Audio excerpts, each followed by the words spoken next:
flaring on them. Yeah, we Rick flaring on them, flaring on them. It's apparent these girls staring. I'm Rick flaring, gold across my chest. I'm fresh to death, I'm Paul Bearing. Not at all scary. When I open like Betty Wops and find to these circles that's going in like a carry shot. Woo! I'm going in like a Mary Pop off that Mary crop at the top flow at the Marriott. So questioning me is like questioning you. See, we the best dressed, so come and get blessed with the crew. Not one but two, different ways to slaughter your crew. Committed tat across the chest, I guess she blessed with the truth. People want to see them checks, representation of proof. Living through my elders, trying to resonate to the youth. But ain't nothing to get my flash on. Longevity is heavily embedded in my melanin. Layman terms, I last long. My grind repetitive, I'm smoother than real silk. Lyrical cash cow who can't cry over spilled milk. We in here. You're talking to the Rolex wearing, diamond ring wearing, kiss stealing, willing dealing, limo jet flying. We Rick flaring on us, flaring on us. We Rick flaring on us. You talking to the Rolex wearing, diamond ring wearing, kiss stealing, willing dealing, limo jet flying. We Rick flaring on us, flaring on us. We Rick flaring on us, flaring on us. This ain't no normal situation, this preparation with greatness. Industry full of fakeness, it's really up for the taking. See, life is what happened to you, more so how you take it. Don't get stripped of your knowledge and mentally leave you naked. I like to live otherwise. I'm sorry that I'm fresh to death. I put the polo and apologize. See, Black Sun, we ain't nothing like the mother guys. Quit to socialize and organize, then we mobilize. Off the deep end like a scuba diver. And no confusion, just keep it pushing like Uber drivers. Woo! Business fresh just like a supervisor in a Gucci visor. Can't find a smoother rhymer. You're talking to the Rolex wearing, diamond ring wearing, kiss stealing, willing dealing, limo jet flying. We Rick flaring on us, flaring on us. We Rick flaring on us. You talking to the Rolex wearing, diamond ring wearing, kiss stealing, willing dealing, limo jet flying. We Rick flaring on us, flaring on us. We Rick flaring on us, flaring on us. Yeah, DQ baby. Shout out that boy Nigga for that fire track. Hey, Black Sun, sun up. What's up, Vinny Vegas? What in Vegas? Yeah. Shout out Pharaoh's Kids, D-Phase, yeah, Bubba C, yeah, Rick flaring on them, Rick flaring on them, Rick flaring on them, Rick flaring, sun up, baby. Hey, yo, Scotty, you going crazy for this one. We see what you're doing, we salute you. Hey, let's get it started. It's Backpack, Capital One. What's in your wallet? Got a call from my man, A. Scott. I said I got it.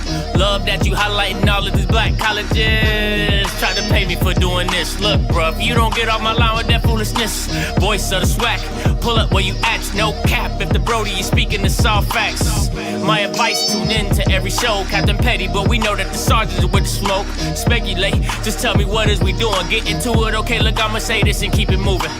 My boy Scotty, man, he offered the least. Black grad, paying college, I'm glad that he called me.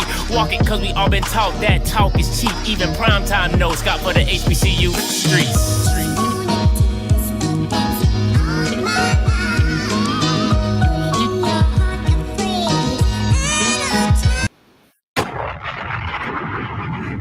What is going on, everybody? It's your boy Scotty. You already know what it is. Happy Tuesday!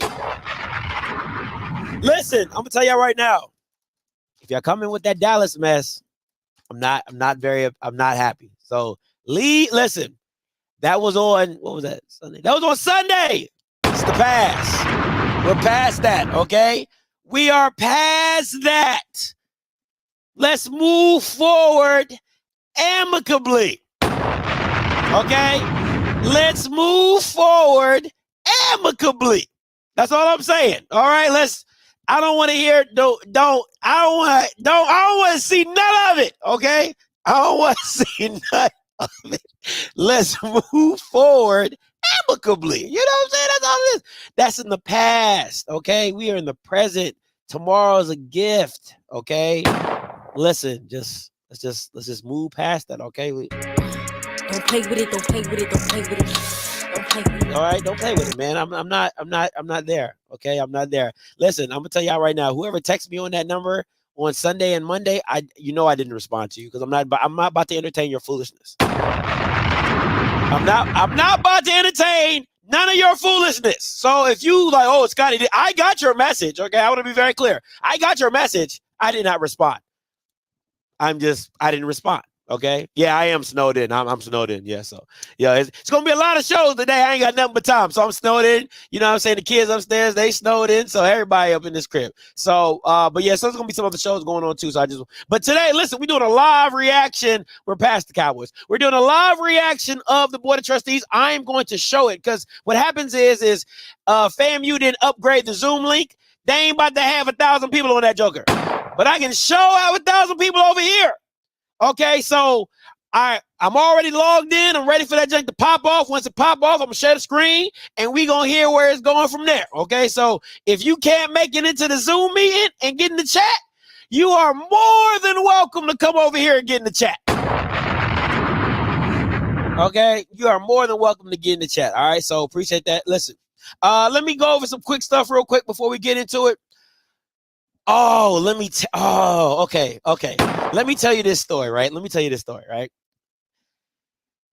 Listen, we got time. We got about 10 minutes. All right, let me tell you this story. So my son is a Cowboys fan, right? My son is like, he just really got into football. He's really excited. He's like, So he come in and we watching a game. And when we're losing, don't talk to me. My daughter's like, Dad. I'm like, don't talk to me, right? Like, I'm one of those dads. Do not talk to me when the game's on. So we're at halftime right now. My son is crying, right? He like got tears coming down. He's like, Dad. He's looking at me. I'm sitting on the couch. He's sitting on the floor. He's like, Dad, why aren't they doing anything? Why hasn't CeeDee Lamb caught a touchdown? Like, listen, I couldn't even be mad. He was crying. He was like, why aren't they doing anything? Why is CeeDee Lamb not catching touchdowns? Like, he was so distraught. I couldn't laugh. All I could do, listen, swear to God, I told Mr. Gill, I said, all I could do was pat him on the back, and I just told him, I said, hey, man, this is the life of a Cowboys fan. Like, he was literally crying, distraught. By third quarter, me and him was watching Moana. By the third quarter, me and my son was watching Moana. He's like, we're not about to be a part of this. You're not about to mess up our weekend. It's not what you're about to do. No, not whatsoever. So, yeah, by third quarter, me and my son was like, what can I say except you're what? Well, he was watching Moana, man. That game was over, bro. That game was absolutely over. So, yeah, he was hurt. He was hurt, man. He was hurt. Yeah, he was hurt. It's funny you said that. He was hurt. He was hurt. So my daughter, it's funny. My daughter was like, my daughter's like, okay, the thing about my daughter, she is not a, she's a person that doesn't get affected by a lot. Like, if she loses, she don't care. If she wins, she's gonna talk hella smack. So she's not somebody you can kind of like ruffle their feathers. My son, he's like super competitive. If you beat him and you talk trash, he get really emotional, right? So my daughter, she's sitting on the sofa, and she's sitting on the sofa like this watching the game. Now she's younger. My son's 8, she's 6. She's sitting on the sofa watching the game like this. She's like, that's why I don't even root for the Cowboys. I'm a Vikings fan. And I'm like, what you know about the Vikings? She's like, I like Justin Jefferson. He's better. And then I'm like, they're not even in the playoffs. She's like, I don't care. I like the Vikings. So I'm telling you, man, my kids are something else, bro. I'm telling you, kids are something else, man. They would definitely get underneath your skin. So that's what, I don't know what it is. Every time I jump on this joker, my eyes start burning.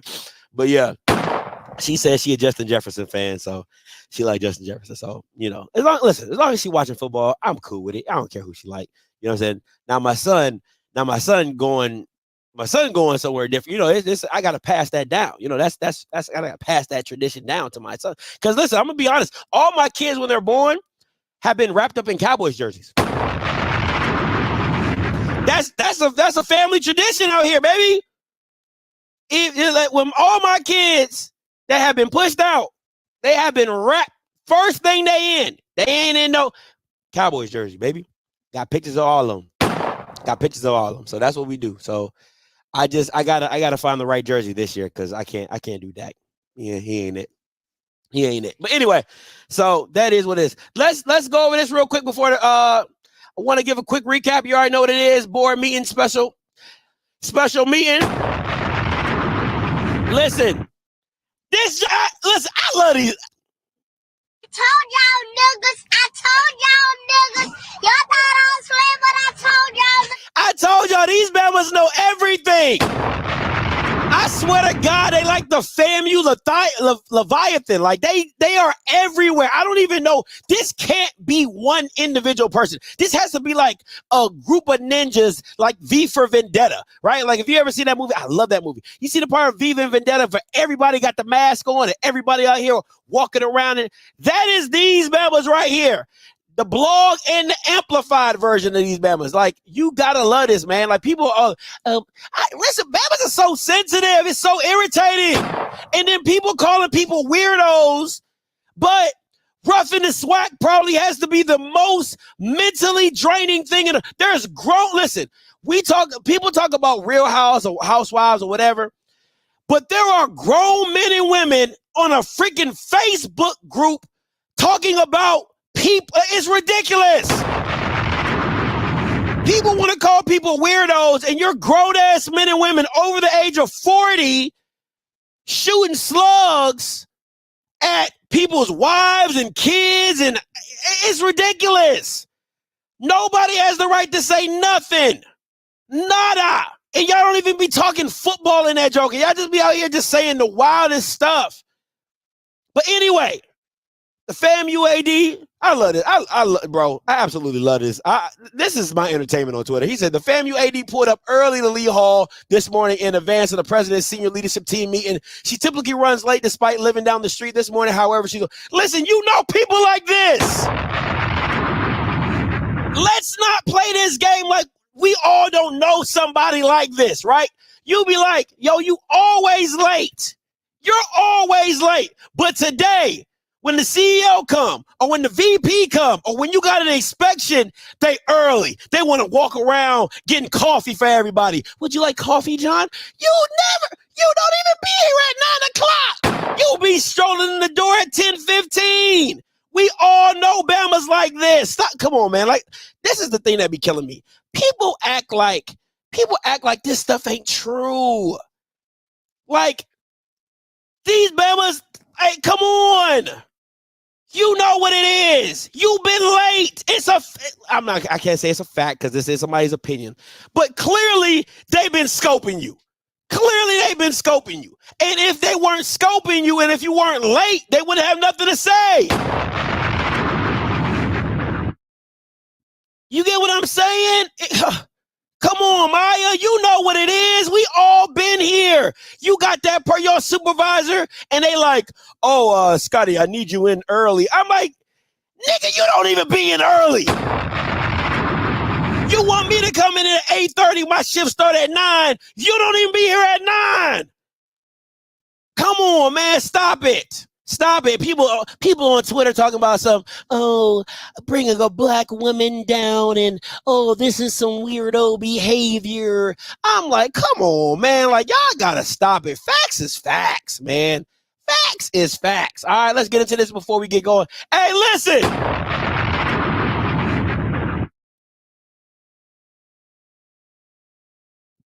Now, all I'm hearing is all I know is the Bama said, you ain't about to McNair me. That's all. Hey, Sean Gibbs said, you ain't about to McNair me. He said, I'm going to have a contract at least with somebody. Okay?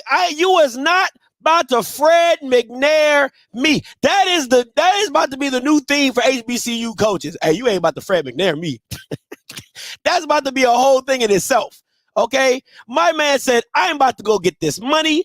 I'm making 46 G's. I'm about to make 55 now. I'm coming up in the world. Stop playing with me.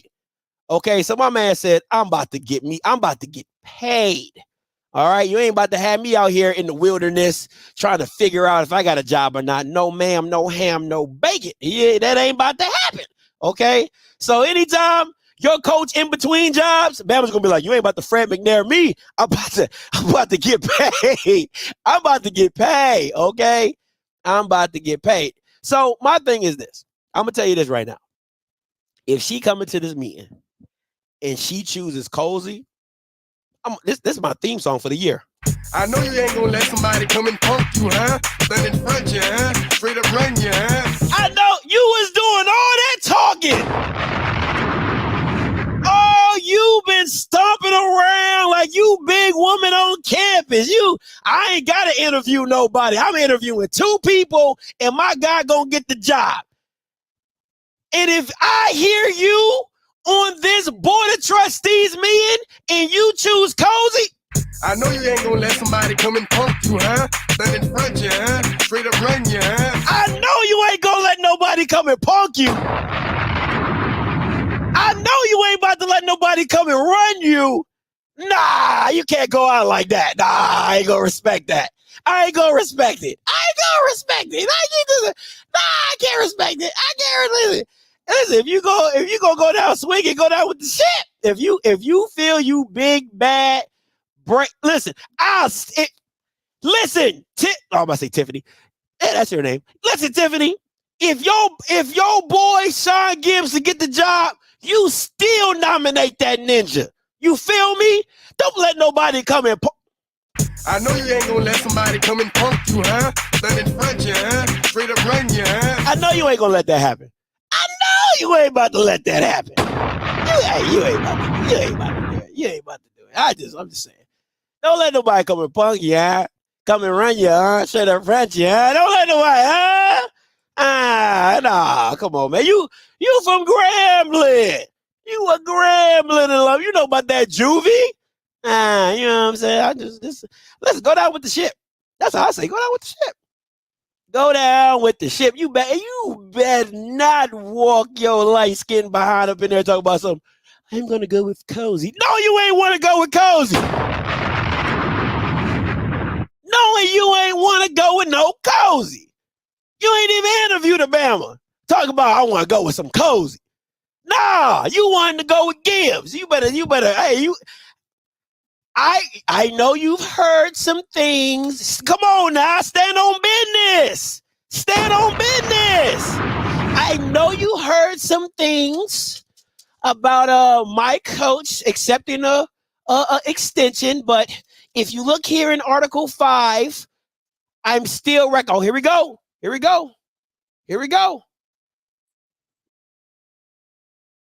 No, we're ready right now. All right. Well, good afternoon to all. I call this meeting to order. Attorney Barge Miles, would you please call the roll? Let me know if y'all can hear it. Trustee Brown. Trustee Present. Brown. Trustee Platt. Present. Trustee Crossman. Present. Trustee Figurs. Trustee Figurs. Trustee Gibbons. Here. Trustee Harper. Here. Trustee Lawson. Present. Trustee Mundalus. Trustee Perry. Here. Trustee Reed. Here.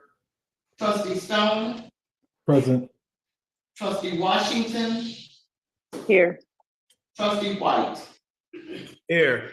Dear Harper, you have a quorum.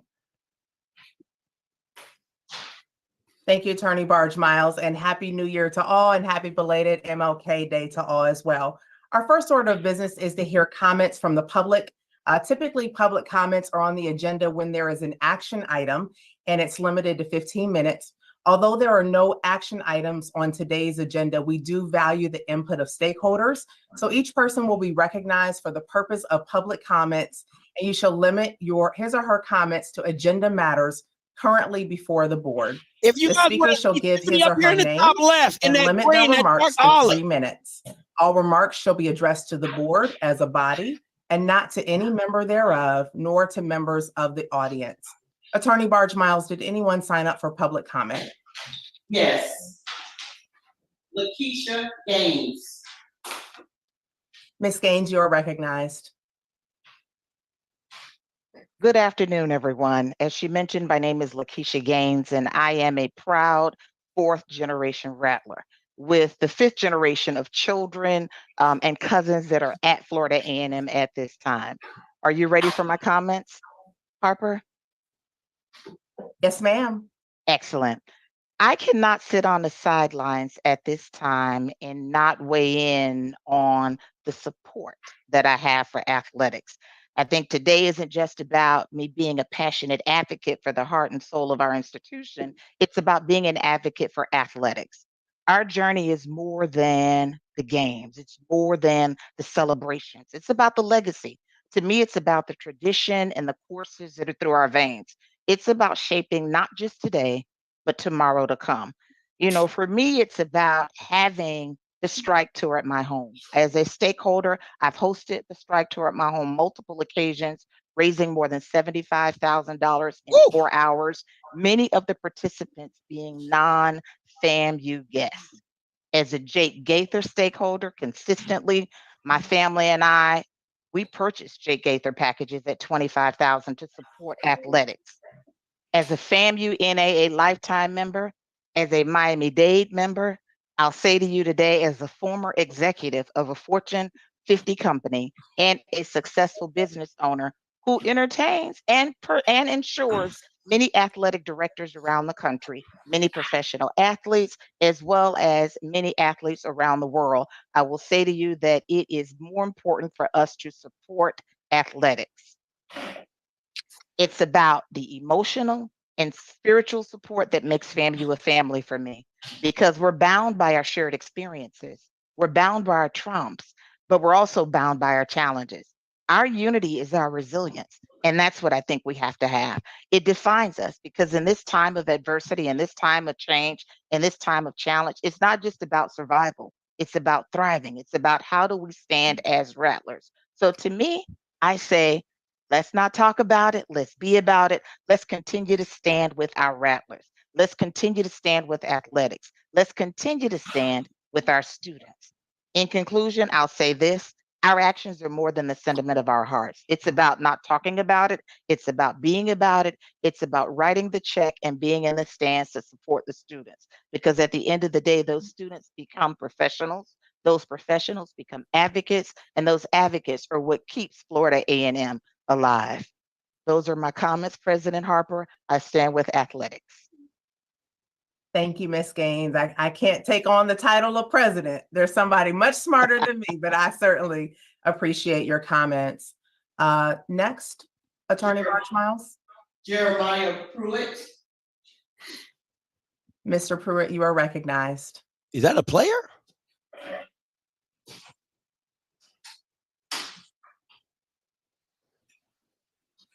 Are you there, Mr. Pruitt?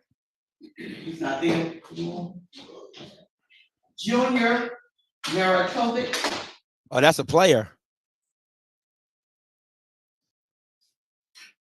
Mr. Good. Naratovic? Can you guys hear me? Yes. Yeah. Okay, it's not allowing me to share my camera, but I just want to say good afternoon to you guys all. I just wanted to take this time to speak on the time sensitivity of this matter with our current head coaching situation. Well, because I'm on the football team, and I know like the effect like this is having on recruiting. Like with us losing some recruits to other bigger schools that were previously committed to us, just because of the timing of all this, and just kind of like the longevity of the process that's taking to kind of get a coach in. So I just wanted to kind of make that issue like announce that we just want to be able to put a good product on the field with Coach Cozy, even if that's just with him being in there for just a year and just being able to prove it to you guys that he's the candidate for this job. Thank you so much for your comments, Mr. Naratovic. That's Mr. Pruitt. I do believe that Mr. Pruitt is online. Would you like to make your comments at this time? Yes, I'm here. Hey, the meeting kicked me out when I was trying to join. I apologize. Oh, that was Junior. First First, I want to say good morning and happy New Year to everybody. I do kind of want to start off with the issue at hand. I just believe as a whole, I don't think we should overthink this. One point I do want to make to you guys today that, and I speak on behalf of me and my teammates, such as Jalen Goss and Junior Maritovic, as of where the semester's starting everywhere else, you know, and school is coming around. And so for guys like us, when it comes down to whether we're staying or we're leaving, that's all based upon a decision of hiring a head coach. And so that decision, we would just like to be answered pretty quickly because this is our future that we're dealing with. So we have to kind of make decisions moving forward pretty fast. And the last thing I would like to end off on, I believe Coach Cozy is pretty clear to everybody that this is an obvious, clear choice. I believe that's all that I have to say today. Thank you for your comments, Mr. Pruitt. Yes. Wally Williams. Mr. Williams? You can unmute yourself. Boy, when you get old people up in this joker, it start getting weird. Okay, can you hear me now? Yes, sir. Yes. Thank you. Thank you for allowing me to speak here this afternoon. Again, my name is Wally Williams. I am a Tallahassee raised, born FAMU Rattler who born in the hospital on FAMU's campus. I grew up in Jacob Park with the Rickers High School, NIMS Middle School, and of course, I went to Florida A&M and played football there, one of your athletes there. And I played 10 years professionally as well. And currently I'm the president of our FAMU football alumni chapter. And our general process is to raise money and support athletics. And with that, you know, we hold a large amount of respect for the history and the players that have preceded us to allow us to be professionals and allow us to move, you know, forth in our careers and do a lot of things that we actually give back to the program and we continue to do. We're a new group, so we have started, you know, pretty early here, but, you know, we have a lot of guys who have put a lot of work into the program, represent the program in their jobs and other professions, and really have a strong interest toward athletics and keeping a lot of tradition and pride there. One thing that we have collectively noticed and would like to, you know, definitely bring to the forefront is the lack of really concentration in those areas and how it affects the athletics and the future growth that we feel, you know, involves with the infrastructure and the development of our young athletes. And a lot of these things we feel they don't deserve because they put in the work and effort to be the best young men that they can possibly be. Whether it's, you know, putting people in places, and I'll just bring names, you know, the whole Chad Johnson being the ambassador of athletics. You know, I think that's a slap to every Rattler who's ever put on a football uniform. Because there are about 80 other names I can throw out there who deserve that just opportunity to be a part of the athletic program and to operate collectively and allow it to grow and raise money and do other things that we feel are just not brought to the table. A lot of collaboration with other guys who have been professionals and had success in the professional realm, whether it be Major League Baseball or football or basketball, that we think need to be brought at times to a board to have some consulting and some dialogue back and forth that will operate and keep some of the tradition going when, you know, we bring outside people in to make a lot of decisions and especially with the coaching decisions, which I think is why we're here today, because that wasn't made inside of the program where we feel that people who are very, very, they're in the position to keep our program going and keep the winning tradition going. And we think if we continue with that operation, it just forms detriment to a lot of the people and a lot of the athletes and a lot of just contributors in general when we look outside of the growth and opportunities that FAMU gave us and provided us to move on in our professional world. We want to ingratiate the program of athletics and bring that knowledge back, you know, as a collaboration to help develop some things. So, and that's just a main concern with us right now. We always be around, we always contribute to FAMU. That's what we bleed, orange and green, blood, sweat, and tears like the young men out there are doing right now.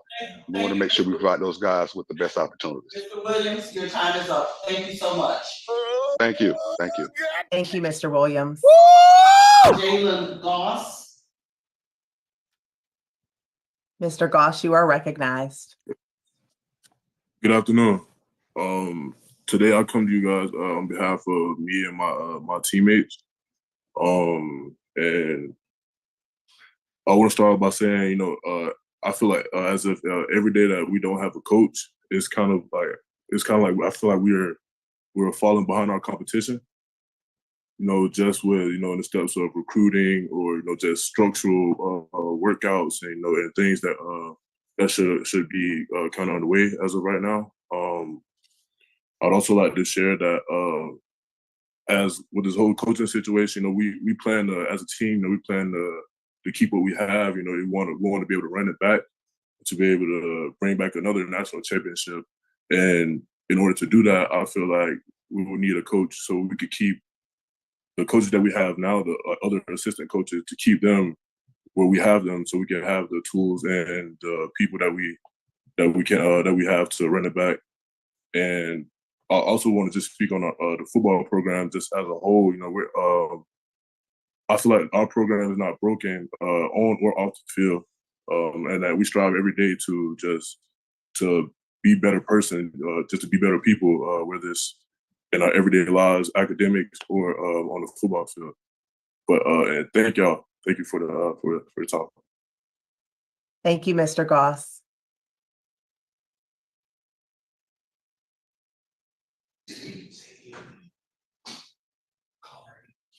Elise Baxter White. Ms. Baxter White, you are recognized. If Tiffany She's on come the out and line. select Gibbs, boy, it's gonna Ms. be Baxter hard. White, are you there? Boy, that's gonna be hard. Okay. Curtis Taylor. Mr. Taylor, you're recognized. I need to pull him out of a meeting, Madam Chair. Give me 1 second. Thomas Jones. Good Mr. afternoon, everybody, and thank you for having me on, able to speak today. And I just want to talk about the history of my family, of FAMU football. I'm a second generation Rattler. My father drove 1,800 miles from Wilmington, Ohio to Tallahassee, Florida, with the clothes on his back to play football. That gave him a football scholarship when Coach Bell was the head coach. He's an All-American. He's in the National Football Hall of Fame and a two-time national championship. I also played football from 72 to 76 under the coaches of Big Jim Williams and Coach Woody Hubbard. I am upset of way the selection and what was going on with the hiring of selection or the process of the next coaching staff. We have a lot of stake. I am not only I'm a national. I'm on the FAMU National Alumni Association as a life member, the FAMU Boosters as a life member, and the Miami Alumni Chapter. We have a history of great sports in FAMU, and to win the Celebration Bowl and become national championship and celebrate that, to go to, in my opinion, to a low of what happened after Coach Simmons didn't decide to stay. I feel that the stakeholders definitely need to be consulted in this. I also feel that if something is going wrong, we need to be able to express our opinion, and also hopefully make the administration aware of what we are feeling.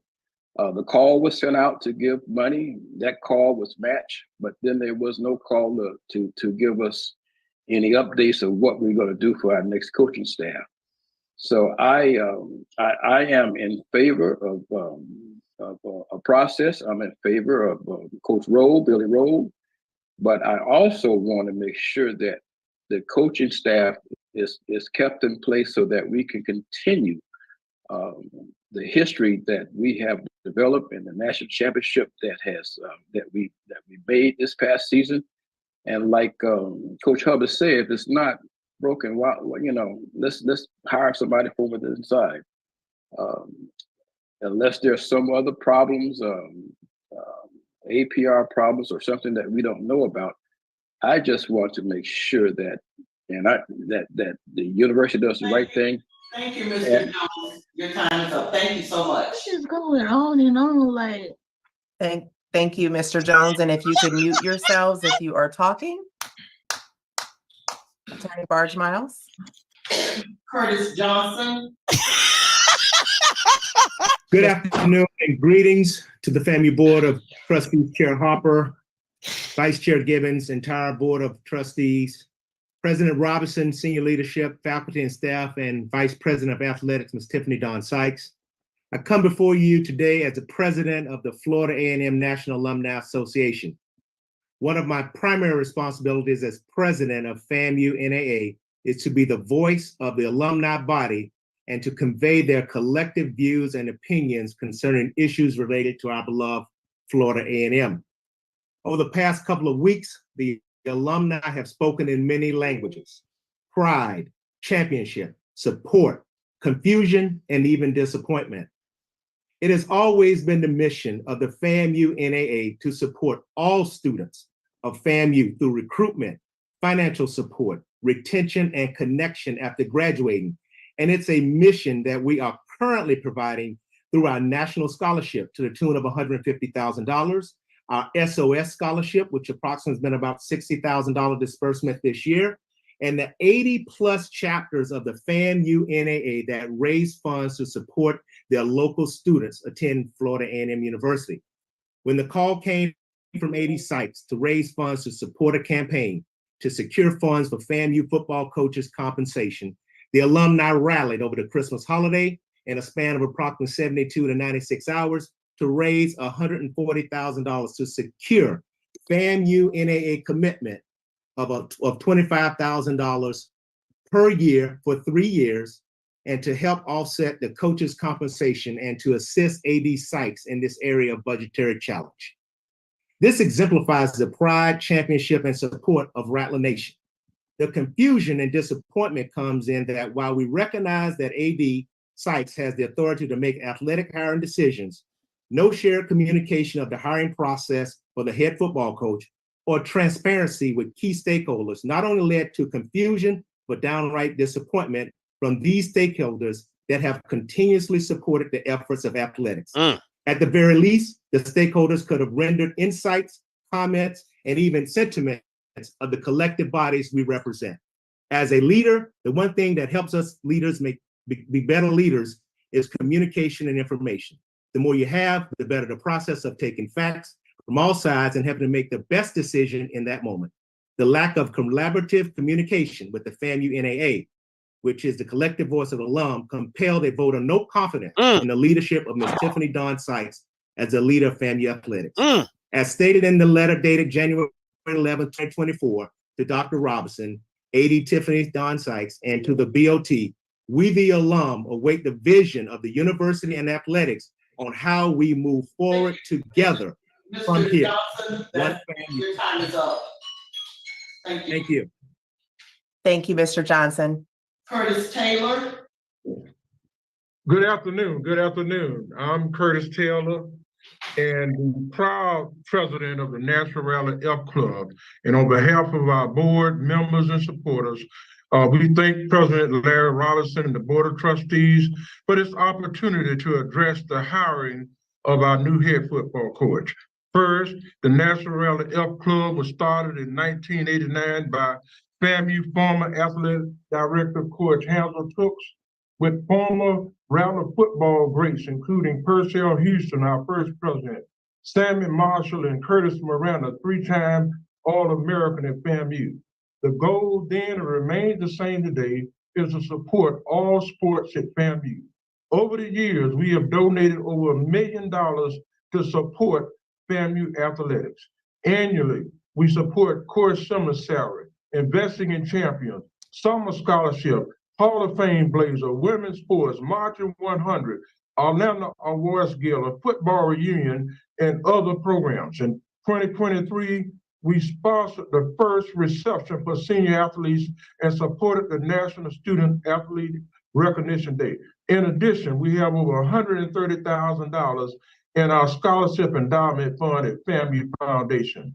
Second, we had a great football season. We beat our state rivals, BCC. We won the SWAC, and we won the Celebration Board. So we had a lot to celebrate.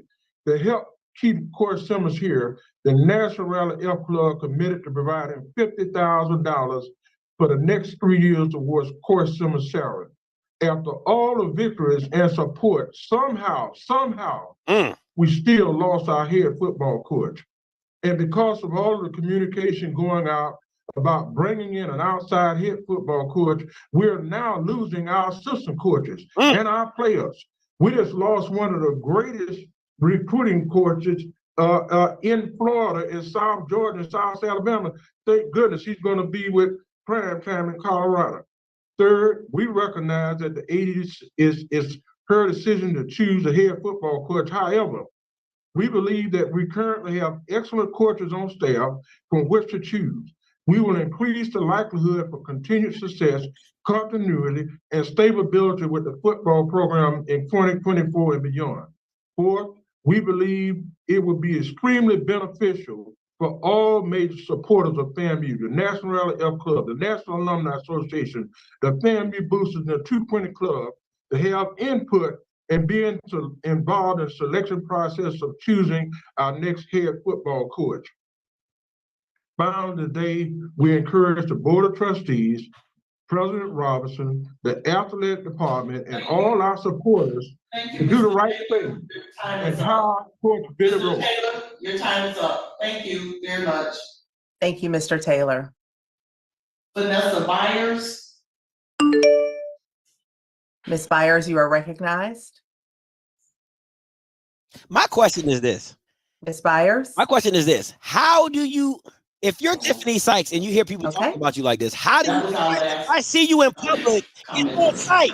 If I see you in public, it's on Thank you so much to everyone who made public comment. We certainly value your input.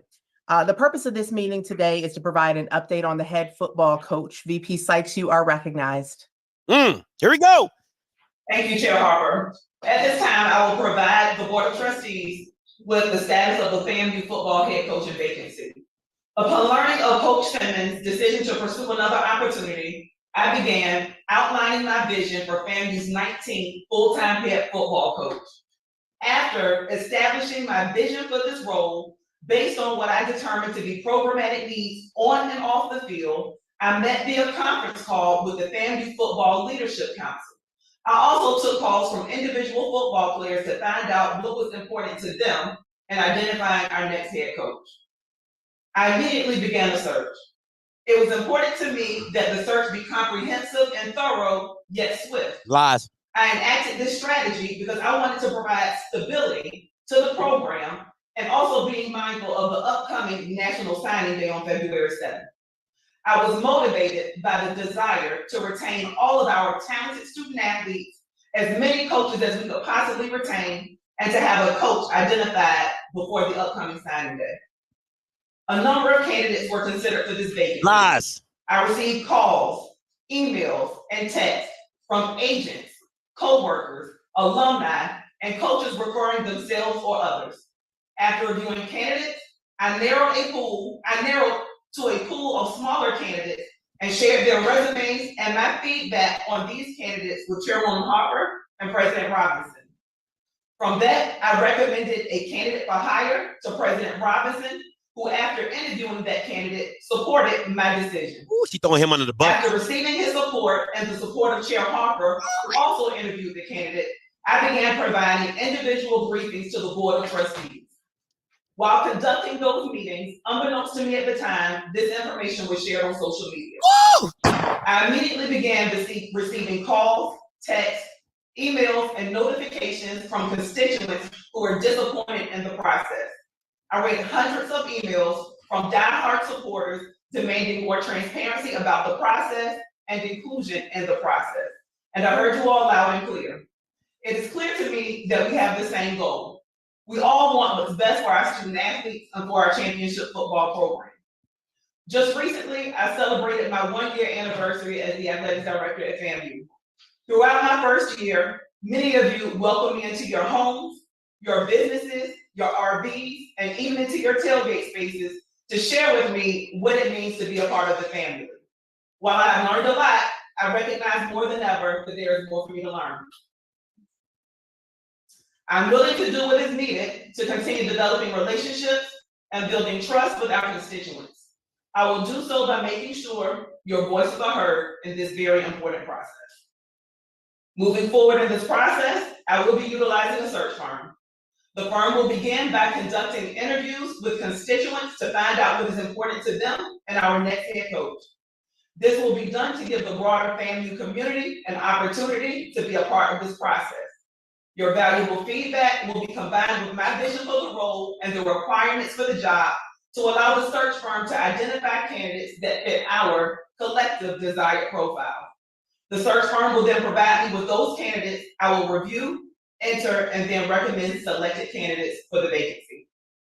While speed was initially a high priority, and it is still important, it is much more important for me to identify the right person to lead FAMU football. I look forward to engaging with the leaders of our DSOs, affinity groups, and other stakeholders on this important decision in the very near future. My goal is to name a permanent head coach before National Signing Day. Again, I appreciate your passion and concern for FAMU football and look forward to working with the broader FAMU community to identify our next football coach. That concludes my update on our head football coaching vacancy. Wow! Are you serious? Thank you, VP Sykes. Before I entertain questions and comments from fellow trustees, I'd like to make a few comments. As you know, there is so much to celebrate when it comes to student success at FAMU. Being a top 100 university, the #1 public HBCU for the 5th consecutive year, #3 among all HBCUs, record philanthropy, record R&D expenditures, #21 on social mobility index, and really altering the economic trajectory of students. We are winning in the classroom, on the gridiron, diamond, track, and field with SWAC titles in 5 sports, including but not limited to football. And as the HBCU college football national champions, I think it's fair to say that we all want to sustain our championship momentum. I certainly want to publicly thank Coach Willie Simmons for leading the football team to victory, and to thank Rattlers and supporters near and far for what you've done to support our student athletes. I don't begrudge Coach Simmons for making a decision that many of us have made within our careers, doing what's best for his career and family. And as we bask in the euphoria of the Celebration Bowl victory, we now find ourselves in this situation. So as chair, I want to share my thoughts on the process, the pool, and my priorities. I've benchmarked the process to fill head football coach vacancies at our sister SUS institutions and with fellow board chairs. And we are following the same process as that of our peers. The AD, the president, and I have been working together and will continue to work together to explore and evaluate a pool of candidates and move through this process. You should have done that in the beginning. Make no mistakes about it. I am first and foremost a 2-time FAMU alumna. I bleed orange and green. I'm a lifetime NAA member, a lifetime Boosters member, and I have never and will never do anything intentionally to bring harm to FAMU. Board, as you know, when it comes to personnel decisions, there's only one employee that the board is responsible for, and that's the president. All other personnel decisions are that of university employees and administrators. And while as board members, we don't make personnel decisions, the president does confer with the board chair on certain positions, including the head football coach. So working in tandem with President Robinson and AD Sykes, you can rest assured that I will continue to do what I've done consistently since 1995 when I stepped foot on the highest of 7 hills. And I'll fulfill the promise I made to this board when you unanimously elected me as your chair, because I have no other outside interest other than doing what's best for FAMU. So as it relates to priorities, it goes without saying that athletics is an important component of our reputation, our morale, and our legacy. And this isn't a decision that should be taken lightly. There are a number of factors to be considered in this process, so I want to share with you what my priorities are as I confer with AD Sykes and the president. First, my #1 priority is continuing our primary mission of educating students. This isn't a professional sports league or franchise. We're an institution of higher learning, and we have to operate as such. And importantly, we are an HBCU. We are FAMU with a rich legacy and heritage. It'd be disingenuous to ignore the fact that football is our largest revenue generating sport. And of course, we want to sustain our championship momentum. Therefore, X's and O's matter. So does coaching records, experience as a collegiate head football coach, being fiscally responsible, retaining, recruiting, developing staff and students, managing the contemporary dynamics of the transfer portal, engaging fans and key stakeholders, including current and prospective sponsors and donors, embracing and uplifting our HBCU culture, creating a culture that inspires and serves as a role model for young men so they can be great on and off the field, and most importantly, supporting academic progress to enable student athlete success. However, there's another component that's less popular, but nonetheless important to me, and that's the ability to and experience navigating the complex NCAA landscape. We have to maintain compliance and adherence with university, conference, and NCAA rules and regulations, including but not limited to academic progress rates. And as AD Sykes mentioned, with National Signing Day just over 3 weeks away, time is of the essence. So every day this process is extended, we lose the opportunity to recruit and retain high quality coaches and players. So I ask for your trust and your support as I work collaboratively with AD Sykes and the president in this process of hiring a permanent head football coach, and welcome any additional priorities that are of importance to you. This is crazy. This is absolutely crazy. I do see two hands. I will recognize Trustee Lawson. I think Trustee Gibbons was ahead of me, but I'll wait in the queue for him, Chair Harper. Oh, I'm sorry. I saw your hand first. Oh, okay, I'll go first then, if that's okay. So thank you, Chair Harper, for that overview. And before I say anything, I do want to congratulate former Coach Simmons and the entire football team and staff. They made us so proud in Atlanta. But the one thing I do want to draw all of our attention to is fiduciaries of the university. We're currently in a situation where we're rolling with a budget deficit or an unbalanced budget. Talk to them. We're looking into the windshield of a multi-year contract for a new head coach, whomever he might be. Everybody has their own recommendations or input. But I would like for us to first, prior to entertaining any contract for any individual, address the current situation with the budget. This was known and informed to us at our last face-to-face meeting. So there's been quite a bit of time that's transpired. So prior to us doing anything, I'd like to see a plan one to address the budget deficit prior to any discussions of a multi-year contract. And I'd actually like to put that in the form of a motion with a certain date of next Monday to see a definitive plan to address the existing budget gap. So I move that the leadership team puts together a comprehensive plan to address the existing gap. It won't be 100%, there's always room for error, but we'd like to see that in a one-page document by Monday of next week.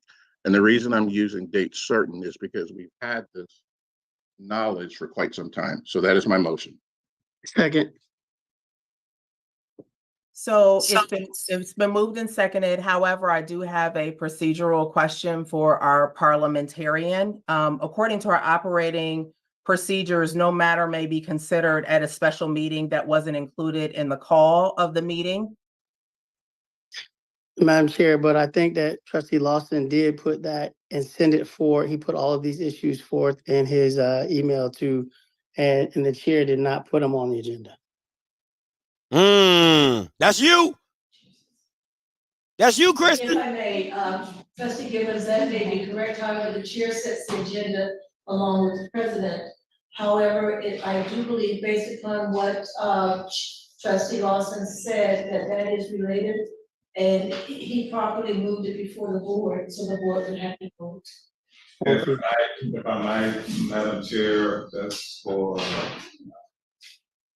your information. We are fairly confident we can provide that within the time frame indicated by Chair Lawson. We have, at least in the last week, of at least 2 meetings on athletic budget, and I think we're prepared, to put that report together.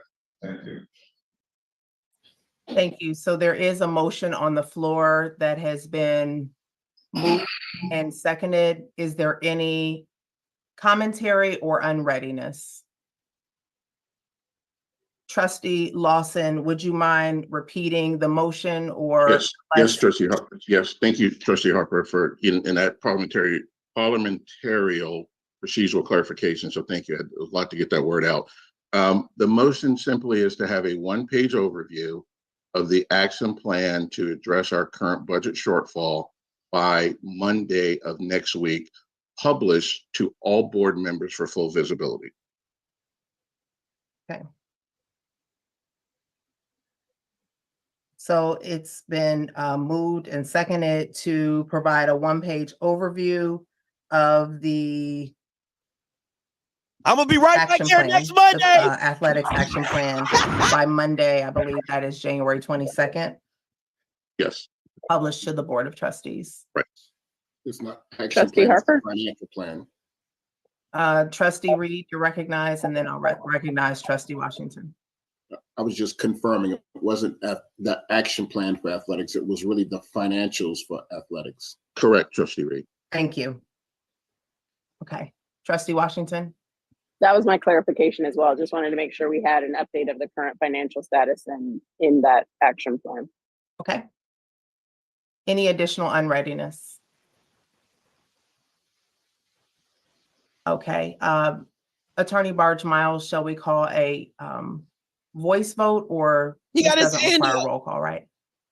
Shouldn't require a roll call. Okay. So the motion is to provide a one-page overview of the athletics financial action plan by Monday, January 22nd, published to the board for visibility. All those in favor, please signify by saying aye. Aye. Aye. Any opposition? Okay, the motion carries. Thank you. Trustee Harper, I have a second motion, please. Okay. My second motion is regarding the search. So first, thank you, AD Sykes, for announcing that you will conduct the search. My motion is specific that there is to be a search committee engaged in working with the AD on the search that involves the respective constituency groups. I won't restate those groups, but I think we've heard loud and clear that this process needs to be highly inclusive, given the magnitude of the position and the importance of this role to our continued athletic success. So I motion that the search process includes a full-blown search committee that has the appropriate representation from each of the major constituency groups. I realize that there's some built-in inherent risk with doing a search because there's some critical timelines that we're bumping up against. However, given the criticality of this role, I'm willing to take those risks. That is my motion. Second, Mr. Chair, Madam Chair, I want to add to that motion. If you could, hold on just a moment. It's been properly moved and seconded. Trustee Gibbons, do you have an amendment? I would like for former Chair Lawson to add those committees so that there's no ambiguity in his motion. The stakeholders that he's talking about. That was mine also, Chair Harper, to specifically list. I'm sorry, Chair Harper, may I address the question? Please go ahead, Trustee So Law. the major constituency groups would be the National Alumni Association, the Booster Club, 220, Rattler F Club, and obviously someone I believe should be there from the foundation because they provide significant input to help with all financials. So I hope I didn't leave anyone out from a DSO. I'm sorry, in student government, I see Trustee Munoz' hand. Yes, student government as well. And because we want to be inclusive, inclusive without creating bureaucracy. So I'm still asking the AD to move as expeditious as possible. But I do think, just given the feedback we've received, we want to be as inclusive without creating too much bureaucracy. Okay, hold on just a moment. Madam Chair, we have a hand in the audience for Trustee Klatz, I see Trustee Klatz's hand. from the parliamentarian, Madam Chair, if you would. Okay, the parliamentarian is recognized, and then we will address all others in the order that they are seen. Thank you. I'm trying to get some clarity here. Is that motion, Chair Lawson, for you to direct the president to do so? Because the president is the board's only employee. That's first of all. And the second thing, I don't know what that contract with the search firm is going to entail. So that contract with the search firm may not entail having a committee. So that's something that at this point, I don't think can be addressed until the search firm contract is looked at. I don't know what search firm is going to be selected, and I don't know what the terms of that contract are going to be at this point in time. Sure, Attorney Wallace, you make a great point. So may I amend my motion, Chair Harper? Yes. My motion is amended to ask President Robinson to ensure that there's a formal search committee established, that the contractual relationship with the search firm dictates as such, and that the appropriate constituencies are represented on the search committee with the intent of not being bureaucratic, but with the intent of being very inclusive. This is crazy. I will second that motion, Mr. Lawson, if you would just to be clear, so that we have no ambiguity, that you put the president of the foundation, the president of F Club, and the president of the National Alumni Association on it. And student government. I accept that. That way we can move this process along. I accept the recommendation. So let me restate the motion. Clad has some comments on that. I'm getting to you next, promise.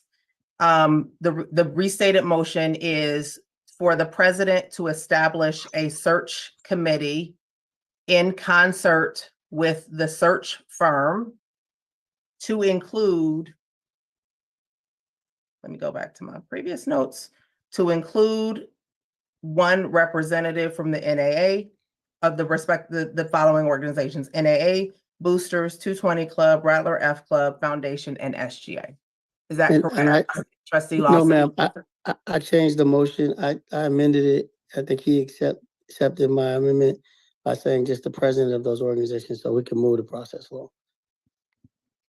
Okay, Trustee Klatt, you're recognized.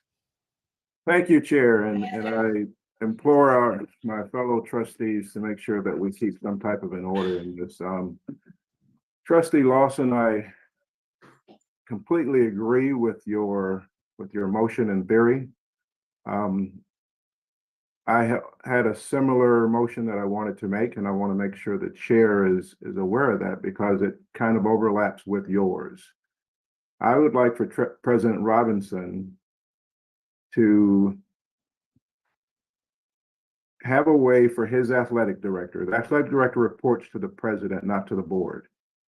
So the board needs to know that when the AD makes a recommendation to the president, that the stakeholders have been included. And the stakeholders for athletics, I would include the 3 DSOs, Foundation, NAA, and Booster Club, presidents. And then I would also include the F Club and the 220 Club because of their their ongoing financial support. I think they need to have a voice. And then their voice, the presidents of those groups, reflects the voice of the alumni base. We have to have a process. Now, we have to be also cognizant, the board has to be cognizant. We've said a lot of things that we want to happen. And then we've also ended them by saying the AD should be swift in selecting the next person. So we're adding on a great deal of stuff. She should have done it in the beginning. To end in a swift decision. We have to understand that. So again, I agree with Trustee Lawson's motion with the parameters that I just added. The president has to oversee this because the AD reports to the president. But as the board is concerned, we need to know that when the AD has gone through this process, that those stakeholders have had a voice. And I think the NAA president, Johnson, mentioned it well when he said he represents the voice of the NAA, of the Alumni Association. So if we get to a point where the president requires the AD to go through that process, and then we also have to know that the AD walks out of the room as the person who says, this is who we have recommended. That group doesn't get to make that final decision. They get to make recommendations to the AD that goes up to the president, because if not, then we've hired a person and we've told them that they have no authority. So we have to be very careful and very cognizant of how we do that. In our professional lives, we don't want anyone telling us who to hire. So we just have to be careful on a board and our governance portion of that. And that governance starts with the president of the university. So those are my comments. Thank you, Trustee Klatt. I'm going to recognize you, Trustee Brown. VP Sykes, I just want to clarify the process that you laid out earlier. You did mention engaging various stakeholders. Can you remind us again what your plan is as it relates to engaging the various stakeholder groups? My plan for engaging the DSOs and affinity groups was to have the search firm facilitate essentially a listening tour and gather information and feedback from these constituents to provide guidance to myself and the search firm on what candidates fit the profile of what we are looking for in our next head football coach. Madam Chair. Are you finished, AD Sykes? I'm going to recognize you next. Trustee Gibbons. Right, and from the pool of candidates that have been narrowed down by the search firm, I would then interview and then identify the next head coach and make the recommendation for their hire to the person. Okay. There's still a motion on the floor, and we should be addressing. Yeah, I was going to say there's a motion on We the should be floor. addressing that specifically. Yes. So, Chair Lawson also eloquently mentioned the budget portion of it, which is a different motion which we've approved. So, demanding this search firm is going to cost additional money. We need to understand that. Versus the AD and the stakeholders meeting, discussing this, and then funneling it up to the president is a different avenue that could be a little bit more within our budget. That's smarter. Trustee Harper, if I may, Vice President Attorney Wallace, Trustee Klatt, was that a friendly amendment to the motion that was already proposed by Trustee Lawson? It absolutely was, Attorney Wallace. Okay, I just wanted to know because you expanded what was Trustee Lawson's original motion. And so I just wanted to have clarity. Okay, so. Yeah, Trustee Lawson. Yes. Trustee Wallace, you may want to, I think you're probably recording it there.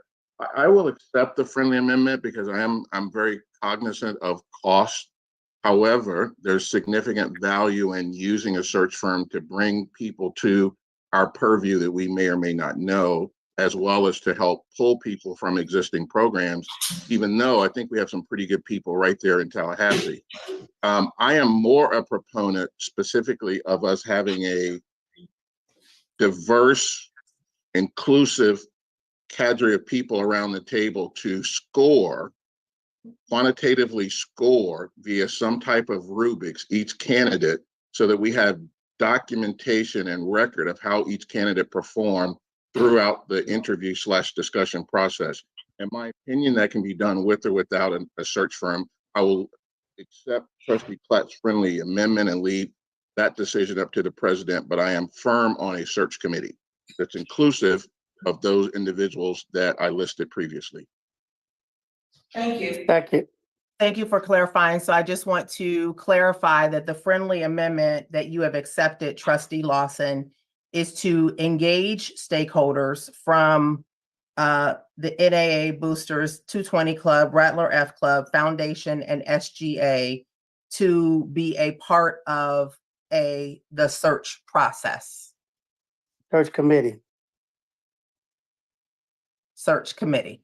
Yes, Trustee Harper, that is correct, and that is accepting of, you've combined Trustee Klatt's friendly amendment with my original motion. I'm accepting of that.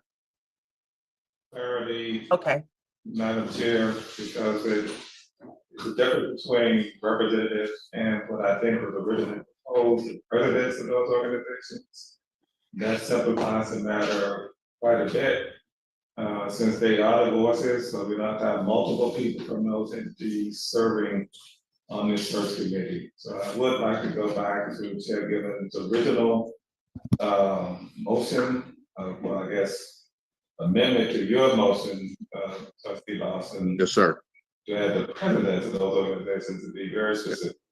I accept, and trustee, excuse me, Dr. Wallace advise me if this is appropriate. I accept both trustee Gibbons' friendly amendment to include the president's and trustee Klatt's friendly amendment. Is that acceptable?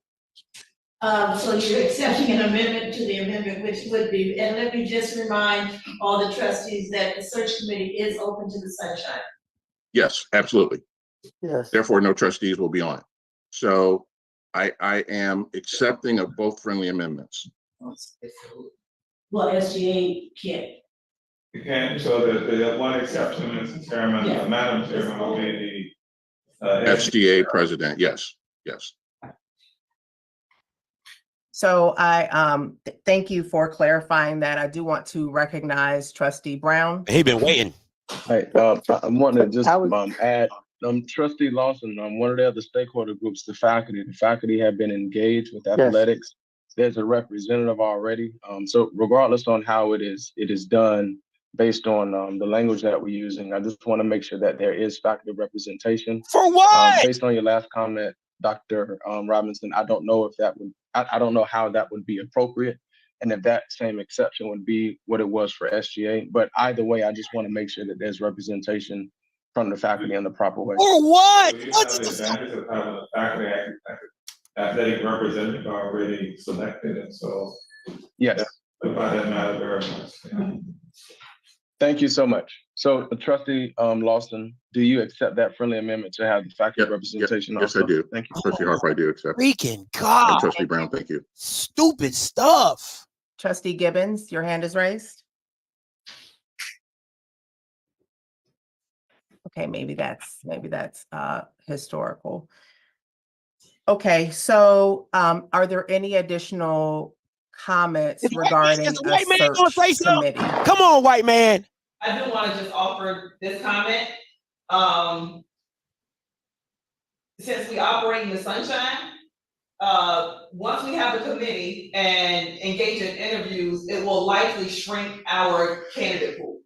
There were a number of highly qualified candidates who have really good jobs now who did not want to jeopardize their current opportunity for this information coming out that they were looking at another opportunity, who will no longer pursue this opportunity because the interviews will be in the sunshine. So I do understand the motion on the floor and understand that I will have to execute based on the motion, but I do want everyone to be aware that our talent pool will definitely shrink once we enact the search committee and interviews. Not sure if I agree, but I understand the concern. So I'd like to weigh in on the motion on the floor. So thank you again, Trustee Lawson, for the motion. I have a few concerns about establishing a search committee and wonder if the goal of collaboration can be accomplished without a search committee. For example, VP Sykes mentioned a listening tour with stakeholders to include all of those that have been mentioned and named in this motion. So that will be step one. I also wonder if there's a benefit to engaging those same stakeholders in the decision-making process that is VP Sykes to make, along with the president and his delegated authority as it relates to making personnel decisions. Can the same goal be accomplished without establishing a search committee? A search committee will lead to, most likely, more time. And with the pending National Signing Day in just over 3 weeks, I do have concerns about being able to move swiftly through this process with the most robust candidate pool.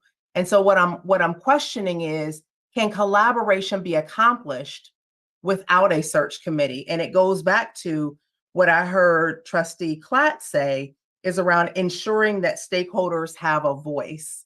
So can the voice be accomplished without establishing a search committee? Again, in my consultation and research with our peer institutions, and even with Coach Simmons, there was not a search committee.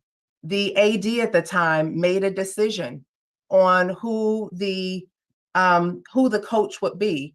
And any consultation that was done in collaboration and consultation and outside of a search committee. So I agree with the sentiment of inclusion and collaboration, but I personally don't feel that a search committee needs to be established.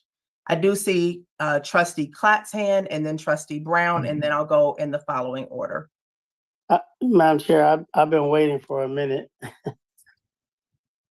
I'm sorry. I called you earlier and you didn't say anything. Yeah, I know. But because you wanted to talk about this, you just gave your rendition of what you think needs to happen. But I'll wait until after the other folks. Go ahead, Trustee Gibbons, and then Trustee Klatt. No, go ahead. I'll wait. Go ahead, Klatt. You just said you was tired of waiting. Gibbons, I would open the floor to you if you'd like. Jesus. First. Not necessary. Go ahead, Trustee Klatt. Then why did you say something? Chair Harper, I appreciate you reiterating the comments that I made because I had made them intentionally without using a name, search committee. I agree that we do add time, we do add bureaucracy when we do a committee. That's why my comments were the president is the person that the board goes to. So when the AD comes to the president, the AD should be able to mention to the president, I have spoken to these 5 groups, presidents that I spoke to, the Foundation, NAA Booster Club, F Club, and 220 Club. And after consultating with these groups, this is my recommendation. The AD should have, whoever the AD is, should have the latitude and the authority to do that without it being a full-blown committee. We have to have committee meetings. We have to get them together. The AD should be able to reach out to these presidents, and these presidents will provide the voice of their affinity group. And then that gets pushed to the president of the university, and the president, our only employee, then shares with us. That was the premise of my comment. Thank you, Trustee Klatt. Trustee Gibbons, you're recognized. Madam Chair, thank you for recognizing me on this. 2 things quickly I think that we should recognize. While I disagree with you on this matter, I don't know, I think everybody on this phone would see Alabama as a gold standard of athletics. Talk to him. If you look at the speech by the AD on last evening or the night before, he identified the 3 groups that he spoke with. He spoke with the Board of Trustees. He thanked them for the last 48 hours because he updated them on the last 48 hours on what was going on. And he hired a coach who had just played in a national championship game at their level of football. He also thanked the Alumni Association and the boosters. I think that we would have been more than happy to move along with the process that you're talking about, Madam Chair, but we feel failed by the chair and the AD. And also, I have the highest respect for Dr. Robinson, but in the 21 years that I've been a trustee, I can tell you this has been the worst process in terms of keeping the Board of Trustees apprised of what's going on. You said you spoke with the sister universities or SUS folks. I also spoke with ADs, and the ADs told me that in this process, normally the 5 names that they would bring to the Board of Trustees, all of the Board of Trustees, say, here's who I'm thinking about. Can you keep this quiet? And then we'll move this process forward. I think if we were talking about apples to apples, everybody Yo, what happened to the sound? with not having that process move along with just you, the AD, and the president. I just feel like we did not get transparency. We did not get inclusion. We did not get the integrity that was deserved for the process. And so now we're here. We're faced with this. And I think that the search committee needs to be put together. I can't hear The other nothing. thing that I think that you failed to give us, Madam Chair, is quite frankly that when the Wow, when University I of can't South hear Florida nothing. and UCF, and I spoke to one AD who's probably the best AD to ever be in the state of Florida, spoke to an AD who helped build a program. I think you spoke with their chair. The one thing that is very different about this process is they're not running around trying to figure out how to pay coaches. They have a university athletic association that operates year round with their own budget. We are asking these stakeholders to give money in this process, but we don't want to give them a voice in the process. We did not give them a voice in the process. Going forward, I think that's what former Chair Lawson is trying to create, an opportunity that these folks actually have the opportunity to have some input in the process. If the process had been clean and untainted in the very beginning, we would not be asking for these things. Nobody would have done that. And then the other thing, let's just be clear and realistic about this process. The things that we have been told don't match up to the facts that we get in this process. And so what I'd like to say is, you know, AD Sykes said to me on the phone, I selected the bowling coach and I selected the women's basketball coach. Well, I had another AD tell me, yeah, nobody gets mad about that, but select the football coach without getting input and see what happens. And look where we are. So I would ask that we move this motion forward. I don't think we need to waste any more time. I think the president of this university has shown that he's very competent in moving the process forward. I am not questioning him in any way, shape, or form. Have the highest respect for Dr. Robinson and the things that he's accomplished. But I also know that a leader can only ask the staff to do certain things. And if they don't do those things, then here we are. So I'm done, Madam Chair, and thank you for the time. Thank you, Trustee Gibbons. I see 3 additional hands from trustees. You'll be recognized in this order: Trustee Perry, Trustee Lawson, and Trustee White. Okay, thank you, Madam Chair. This is my take on the whole situation. You can still have a search firm do this, and you can still have a committee. You're going to have to segment this thing. The search firm will look, initially screen and narrow that pool down before it's given to a committee. That will save time. And you won't have to publicize those names. And it may help in terms of not putting people forward, having their identity revealed, and they don't stand a chance of getting the job.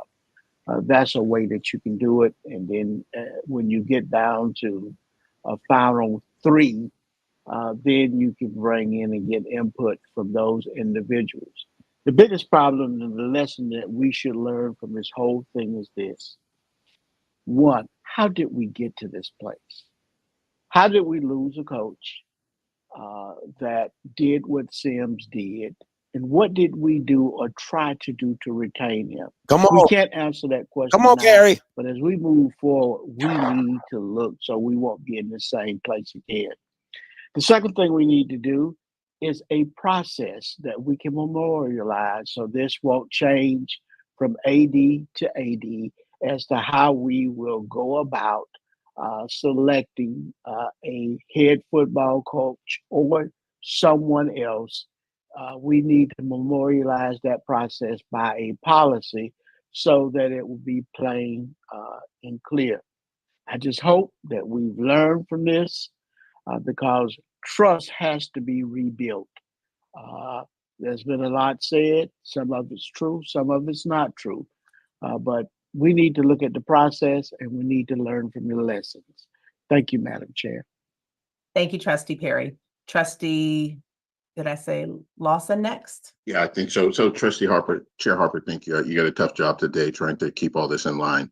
I'm standing by my original motion just simply because we want to have a process that stands the test of time, that is highly collaborative and very visible, and it needs to have a scoring process such that objectively we know why a particular candidate either was advanced to the final round or made it through the final gauntlet. I think the AD obviously should run that process. So to Attorney Wallace's point, my motion is simply asking the president to establish and drive the process that I mentioned in my original motion. So I think, Chair Harper, and you can clarify, I believe there is a motion on the floor. I think we were still taking comments on the motion, but I'd love to call the vote if we could. And then if you so choose, then if my motion fails, then maybe we could rotate to your motion. But I am standing behind the committee because I heard from the alumni passionately their level of lack of engagement in the process. And unfortunately or fortunately, those are people paying the bills. So those are people I think we have to listen to. Thank you, Trustee Lawson. I am cognizant of time and that we do have a motion on the floor. I do want to recognize Trustee White and Trustee Brown, who's now raised their hand, to see if you have comments related to the motion that's on the floor. Did you ever get Stone? I did not see Stone's hand. I apologize. Trustee White, is your comment related to the motion? Somewhat. Go ahead. So my first of all, thank you, Madam Chair. My first question is, being the chair of audit, how much is this the cost for this search committee going to cost? There we go. Because right now, with us having conversations about the budget, and I know we have the motion was approved for us to see in a week where we stand with the budget. I just have a concern about a new contract while we're still having questions about where we stand fiscally. The search committee won't cost anything. Those people will participate on their own dime, similar to what we do internally when we have search committees. What will cost, as Katie said, there will be a cost associated with the consultant. I don't know what that is, or the search firm. Yes, search firm. Yeah, there will be a cost associated with that. There's some good ones out there, and at least one of those would likely be able to work with us at a discounted rate. But anyway, that will be the cost, and it could be, I don't know, Ms. Barnes can tell you that it's not trivial, $20,000 to $50,000 or more, because you're talking about this, and so how this works, right? So since y'all need me, so definitely I may charge a little bit more, right? So anyway, it won't be cost neutral on that part, but for the committee, it would be. And we would try to work that efficiently as we could, but there will be a cost associated with it, and some time to get a contract in place and all of that gets us closer and closer. It's February the 7th, sort of deadline that they had in mind for trying to get this resolved. It won't be free. Correct, and thank you for that, President Robinson and Chair Harper. Again, just going back to it, knowing where we stand fiscally, and then adding an additional cost on there where we were not 100% sure what that's going to be. It's just going to put us in a position to have to dig out deeper. So that's my comment. Thank you. Thank you, Trustee Brown, Trustee Klatt, and then I'm going to hopefully wrap this up so we can vote on the motion that's on the floor. Trustee Brown. Trustee Harper, I was just going to ask if you and also the vice chair would consider maybe a method of being able to keep the trustees engaged. I only say that because for our constituent groups, particularly myself as faculty, Trustee Mondelez, with the students, if we don't have that information, if we're not engaged, and even from the emails that we're receiving from these stakeholders, we have no information to even be able to process some things through. So, if there's an opportunity for us to have more engagement and just to even understand what's going on behind the scenes, it would be helpful. Thank you. I appreciate that, and do want to remind our board around the sunshine. So any updates come from administration. But Madam Chair, we could easily do that. That could come. Gibbons, hold me. on, you're not in the queue. Excuse me. If you could allow me to recognize you, and if you could raise your hand, that would be great so that we can keep order in the meeting. It's feisty. Trustee Klatt. Real quick for Trustee Brown, I'd just like to remind him that please feel free to call staff, call the president, call the athletic director directly to get updates. Because again, we did not create the Sunshine Law or the SUS rules. It's a parameter that we have to operate within, and that would allow us to operate within for you to have those calls. Secondly, Trustee Lawson, I really want your motion. I really like your motion, but I just have an issue with the one piece of the committee, the search committee. And I know, again, because of the parameters that are set before us, we can't delay this motion a week or two to get more information around it. It has to be made now, I believe, Attorney Wallace, because now it's out there. And again, because of our restrictions that we have to go through with it. I'd like your motion, Trustee Lawson. I'm just, the piece of the committee concerns me, and it concerns me for this reason, because in athletics, the two revenue generating sports. This is not 1980. This is not 1960. Coaches are not as loyal as they were. And quite frankly, you're going to have a coach for 5 years. If that coach is winning, you have to look at starting your process again because they're going to leave you. And, you know, to Trustee Perry's question, you have some coaches that they have a goal for themselves. And it's not to stay here at a mid-major, it's to move forward. We don't have control of that piece of it. So yes, we do need to have a process in place. Yes, Trustee Lawson, I absolutely agree with your motion that we have to have some mechanism where the AD, we know that the AD is speaking to these stakeholder presidents. But once we add in that flavor of having to have a committee, that there's no way we're going to move swiftly with a coach. And the last point I want to say is, again, in the coaching world, these folks don't want their name out there. And once their name is out there, now it hurts them where they are, where they might go. And then they could be out of a job if they misguide that, if they misplay that because of Florida's rules. So we have to understand that we didn't create this, but this is where we are. And so it behooves us to be able to maneuver this to the best of our ability that protects the university. And how do we do that? Call lines will be open. Chair Harper, can I provide a point of clarification for what I was asking before, because I think it may not have gotten there. Excuse me, just a moment. Okay. That's the collaboration that I talked about earlier. Collaborating with all of these organizations without having a process in the sunshine for interviews would maintain the integrity of the process that is being suggested, the engagement, and to maximize the pool of candidates. I see more hands. Trustee Gibbons, Trustee Brown, Trustee Stone, Lawson, and then Reed. Two things. One is, Madam Chair, there's a motion on the floor. I'd really like to move towards voting on the motion after we hear from the rest of the trustees. And to Trustees Klatt's point, which I don't know where he gets this from, but I serve on another board. I think Trustee Washington serves on another board. Other folks serve on other boards. The administration, the chair is to direct the administration to send the board of trustees the information so that we can accurately vote on things. Has nothing to do with operating in the sunshine. And I think that's what Trustee Brown is trying to get at. We are not operating in transparency as a board.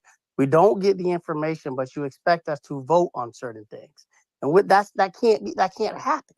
And so I would ask that we be transparent. Madam Chair, would you get the information out to the board members? We should not be finding things out from fraternity brothers, sorority sisters, and on the internet before we get it from the university. Talk to him.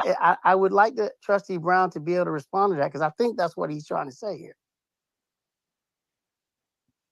If it's okay, Madam Chair, that's exactly what I'm saying. I'm familiar with the Sunshine Law. I understand the laws that we have, and those laws do not prohibit us from receiving emails, phone calls from, stakeholders at the university. So that's what I was saying, because we had an opportunity to have those phone calls, and I'm saying that on the back end, like we're saying, to ask the group to vote upon something and to have completely been in the dark in the process, it does make it a little challenging to move that process forward. So specifically asking if, after information is received along the process as it's going along, if the trustees can be updated.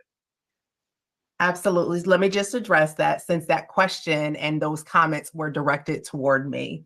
As you know, as a board, our precedent is that administrators brief each trustee. Those briefings take place prior to meetings so that trustees have all of the information needed to conduct the business of the university and serving on this board. AD Sykes, she can speak for herself. However, to my knowledge, she engaged every board member throughout this process. So that is taking place. Perhaps not at the frequency that you may want, but that is our precedent, and that will continue to be the practice of this board to ensure that you are engaged. But you are always welcome to engage administrators so that you can carry out your respective duties. So Trustee Stone, and if we could keep our comments brief, I want to be comprehensive, collaborative, but also move toward voting on the motion that is on the floor. Yeah, and sorry, I had to pop off for a quick second, but can you guys please repeat the motion that we're considering? Yes, the motion on the floor is to ask the president to establish a search committee to work with the AD and the search firm. And the search committee would have representation from the president of the NAA, the Rattler F Club, the 220 Club, the foundation, and SGA. Got it. Thank you, Chair Harper. My 2 cents on this is pretty simple. I don't think we have the time for that. I think there's a bunch of dynamics around college sports, especially football, head coaches in today's market. My 2 cents, and again, I'm kind of echoing what everyone else is talking about. I'm reading more about this on the internet and ESPN than I'm getting directly from this group. And so obviously I want to fix that. But to me, it seems like the process was broken, of course, because we didn't get the information the way we needed to from who we needed to. But it really just sounds like we picked the wrong person. Versus, who the Alumni Association, who the players are looking for. Come on. And so I think, a search firm, all of that motion, I think is a bit outdated. But I think we need to really focus in on how do we move this season forward? How do we maintain our recruits and our standing, our winning success? And so for me, I would like to, figure out, have all parties come together and figure out who's the right person, and let's move forward there rather than pushing this out weeks at a time. I don't think we have that much time or the additional dollars that need to go into that process. That's my 2 cents. Come on, 2 Thank you, cents. Trustee Stone. Lawson or Reed, I can't remember who was next. I'll yield to Trustee Reed because I just want to try to bring the motion to a vote. Same. Thank you, Madam Chair. And I'm actually will be brief as well. Just as it relates to where we are in the overall process, like as was articulated, we really should leave this to the president based on what's been put forward as a motion to manage within his authority, the complexities of being able to meet the requirements of the motion.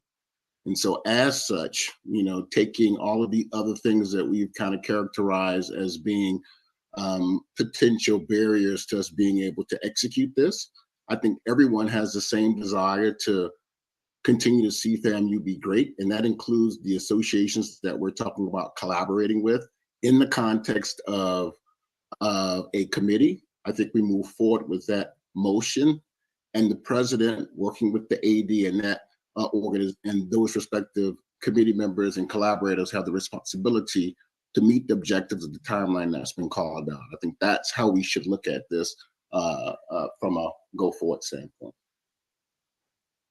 Thank you, Trustee Lawson.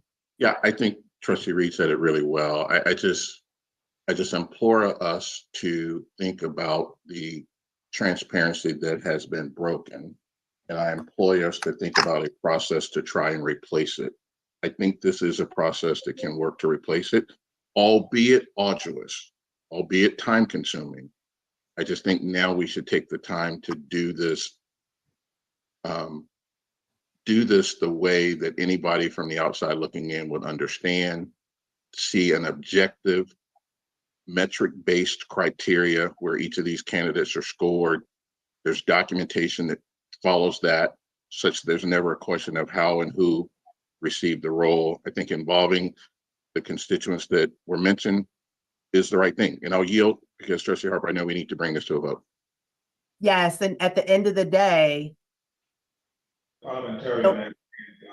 yeah, I believe that there was one entity or one person missing from the proposed motion, which is the athletic faculty rep.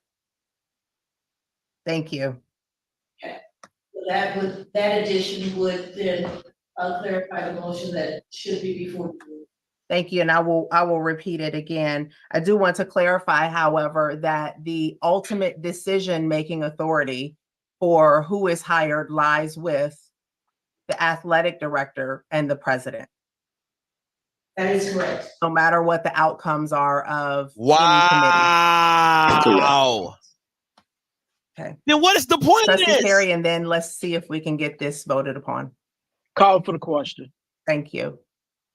All right, seeing no additional unreadiness, Attorney Barge Miles, would you please call the roll? Trustee Brown, In favor. trustee Platt,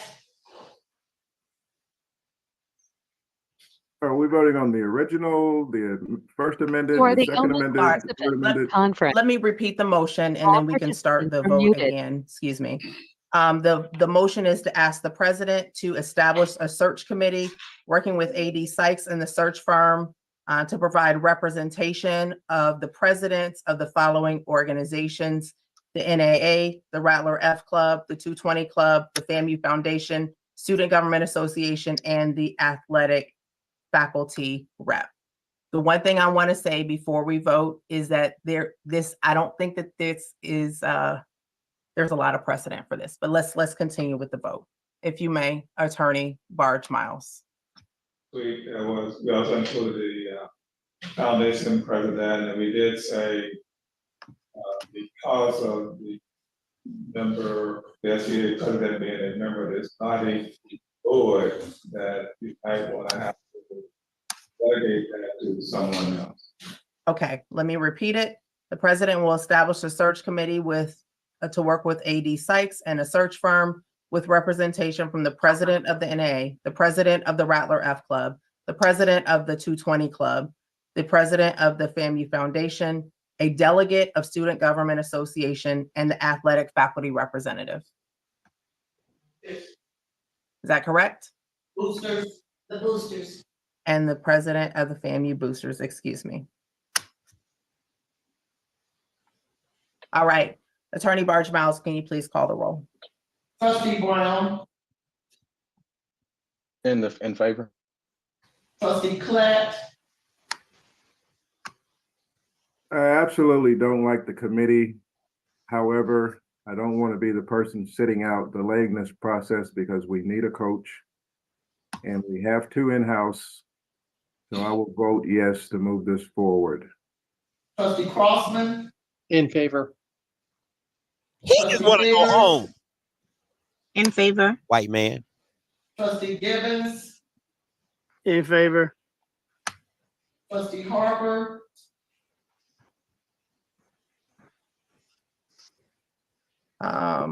Oppose. You did all that talking and you opposed. In favor. Why is she on the chair? trustee Mundalus, Why is she on the chair? In favor. trustee Perry, Yes, in favor.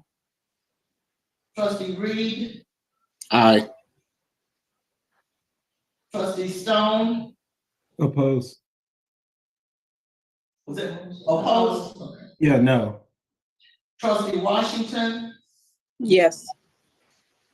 trustee White, Yes. the motion carries. Thank you. The motion carries for the motion that was repeated many times and amended many times. So thank you for your engagement. Oh my God. Is there any additional business that needs to come before the board? Before that, I want to entertain questions and comments from President Robinson. I do see Trustee Crossman and Trustee Browns. Let's do you first, and then President Robinson. I'd like to hear from you as well. Thank you. I just want to give a couple quick comments, if that's okay. First one is that FAMU is an outstanding university that I feel like is now in transition to go to another extreme level of success. As we go through that level of transition, we're going to have some pain points like this one. It's respecting the past and moving to the future. And so with that in mind, I just want to kind of affirm the group on, we're going to have confrontation, and that's not fun a lot of time. And we can do that confrontation with kindness. We can do both, and I'm going to advocate for both. And I really appreciate Trustee Gibbons' comments. Those were strong and somewhat hard, maybe hard to receive some of that. At the same time, I think it's good, and we need more of that in these kinds of environments. I also just want to affirm Athletic Director Sykes. I can't imagine this must have been a hard week for her. And I think some of the criticism she's received, was fair. And what she's received fair, she seems to have received and accepted. And she's taken coaching of herself. And I just affirm that. I think some of the criticism she's received social media has been totally inappropriate and not becoming of what we as FAMU need to be about. So I just wanted to affirm her for what I think she's done. There's a lot of good steps today in handling a difficult situation. And the final thing I just wanted to say this is that I promote FAMU on social media almost every day. And if you follow me anyway, what you'll note, it's 100% positive. It's 100% positive. I don't put anything out there negative. And I would really encourage all of us to be mindful of that. And if somebody, for some reason, feels like they need to put something negative out about our fine university, well, why don't they think about putting 10 more positive things out before they put a negative? Or if you see somebody, put something like negative, don't repeat it, don't retweet it, don't like it, don't comment on it. Let's really try to build a culture of sharing vast positive stories that people are searching about FAMU. They need to see all the true positive stories, which far outweigh anything that's negative. I don't say that to diminish hard conversation, to say that's important. I just think we need to be mindful about the public view that we're sending out. That's all I want to say. Thank you so much, Trustee Crossman. Trustee Brown. Hear that? Yeah, I just want to concisely make sure that the right message is being sent in terms of what some of the comments were from the trustees. I'll speak for myself. In this process, I don't consider getting the information at the very end of the process being included. So to say that concisely, when I say included, I mean that as one of the trustees said, there are more things that were in other places than items that we received. And so if there's a method of communication where we can be called at the end of the process, then it could be a method where we start that communication a little earlier. So that was my point I want to make sure that we made. Thank you so much, Trustee Brown. Trustee White. Thank you, Chair. A couple of things I want to share is as we have gone through this process, it has become clear to me that there needs to be more communication from the administration. So President Robinson, I implore you to please, make sure that either yourself or your team is including us on communications. Going back to a few of comments that the trustees mentioned, I actually found out about this, by somebody calling me at 7 a.m. in the morning. And then the next thing I Googled it and it was literally articles already released. So as we are finding out information, please let us know. I know it's not our job to hire or fire. However, it is our job to be a part of the governance side. And so especially as we look at the financial and fiscal health of athletics and how important it is to this great university, we need to make sure that if we are bringing in a new coach, what is that fiscal impact? How many people are they bringing on? So there is a lot of different considerations that we have when those things are done.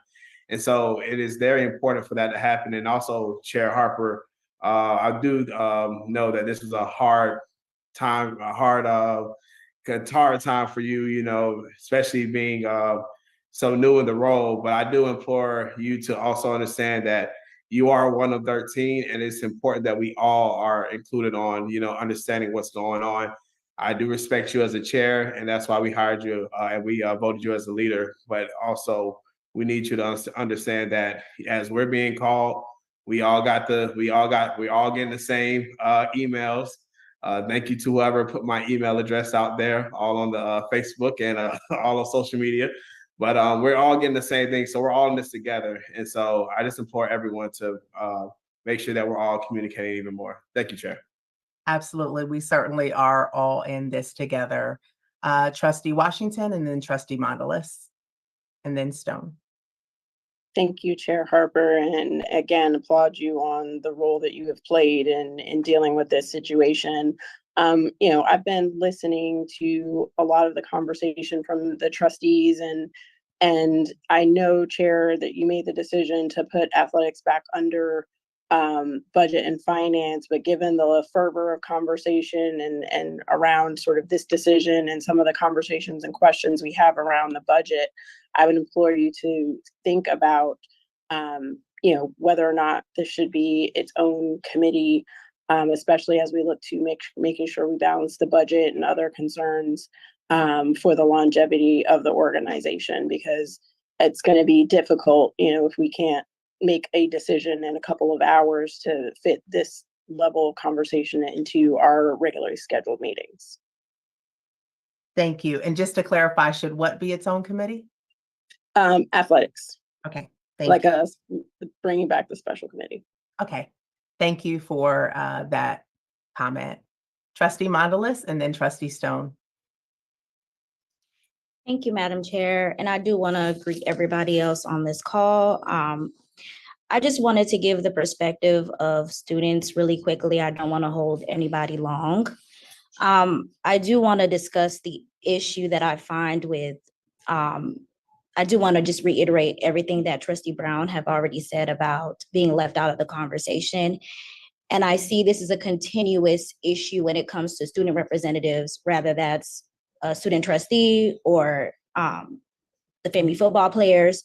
I think we need to always remember who we're serving. At the end of the day, the university is serving students. That's why we're all here, is to make their lives better, right? And I think that it was very disheartening for football players to have to come to me and explain how they felt ignored when it came to the process, and how their voices were continuously left out. And I really hope that moving forward, this will no longer be an issue, and that I hope by me speaking out now, that people are aware of that. And I think that we are going to the correct direction of this by having the search committee and having a student representative. And I do hope when it comes time for picking whoever is the head coach, that we do take heed of what the football players are saying as well, and as well as whoever is the student representative on the search committee. But those are my comments. Thank you so much. Thank you, Trustee Mondelez. Trustee Stone. Thank you. Thank you, Madam Chair. Look, with this whole thing, I think let's not also forget just the human side of this, right? We have great leaders at the helm of Florida A&M University with Dr. Robinson. We've had so many successes over the last few years since I've been on the board, right? And so what I dislike is how certain mistakes or just the way things play out creates this narrative and is heightened more than a lot of our wins. And guys, we have so many wins. So the human side I'm saying is things play out not always the right way. People make mistakes. People will go about things differently. And sometimes just having that conversation to say next time, or as we go forward, make sure these parties are all included and have that conversation. Sometimes that's good enough, guys. We have a great leadership team. There still needs to be trust there. So creating all of these extra processes all the time, sometimes that hurts FAMU and makes us less competitive. So it's a thin line. It's something that we all have to balance. But I would just say, look at the body of evidence with the team that we have in place, with the leadership we have in place. There's snafus, but we can always work past them. Let's give them the benefit of the doubt sometimes to get there. That's all. Thank you so much, Trustee Stone. I do want to say before I turn it over to the president that I appreciate the conversation. The theme that I'm hearing all together is really around collaboration and timely communication. And that is a very, very valid principle and a value that I certainly espouse. It wasn't anticipated that in the midst of AD Sykes briefing this board, that information would be shared on social media. That was not the plan. And so we find ourselves where we are. Nelson Mandela says, I never lose. I either win or I learn. And I know that Rattlers and FAMU will continue to win, and we will also learn from this situation. So with that, President, I'll turn it over to you for any comments that you may have. Well, thank you, Chair Hopper, and members of the board for how you handled today's meeting. And I hope the headline is, I don't dictate that people in social media and the media in general have their own take. But today, I recommend you for the professional way to handle this. I mean, to a decision as to how you want me to handle this matter moving forward. I can't tell you how much I do appreciate that. It is unfortunate. I just emphasize the point you just made. We all have to make sure that we put family first, and that I think in the end, we're never going to all be satisfied with who gets elected in this process or who's in any position at the family. I'm sure that with my team that around this table, from the board and constituents, I get multiple nominees for each and every one of these positions. But I do think overall, we made some very, very good decisions in terms of people who sit around this table every Tuesday morning planning for family's future. And that definitely includes AD Tiffany Sykes. I'm really as excited about her being here now as I was a year ago. I want everybody to know that I do support her as we move forward in the process. I do want to say though, while all of this is going on, we're missing some of the the light that's shining on FAMU. For example, just yesterday at the MLK celebration at Cascade Park, right? Both ADs from FAMU and FSU were there to receive proclamations from the mayor of the city of Tallahassee on the great work that our teams have done in various sports in terms of championships, and most notably the economic impacts that it's having here on the city of Tallahassee and Gwinnett County. And I think we need to double down on those stories. We need to tweet those things out, but have the things that tells the real purpose and impact of this institution that's undebatable, right? We can debate about who the next coach is, but by and large, this institution has been a mainstay of this community, the HBCU community, the higher education community. And I think that if we continue to work together as a team, we will continue to move up that ladder. So I just want to thank you first for having the confidence in me to lead this institution. I guarantee you all of my decisions will be made based on what I think is in the best interest of Florida A&M University. I want to thank again all those affinity groups. I called them all out in my, thank you statement prior to any of this happening in terms of monies that were raised rather, rapidly to support things we were doing to try to retain Coach Simmons. And we got to a point where we were able to match, in fact, and see the offer that we got.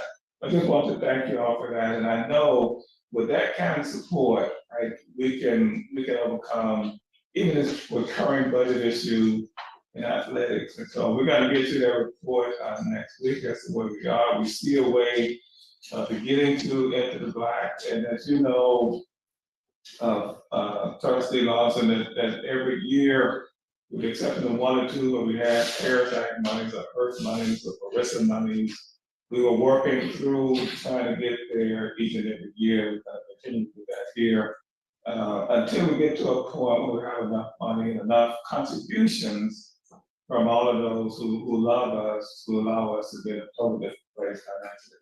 Until then, we're going to continue to work it with what we have.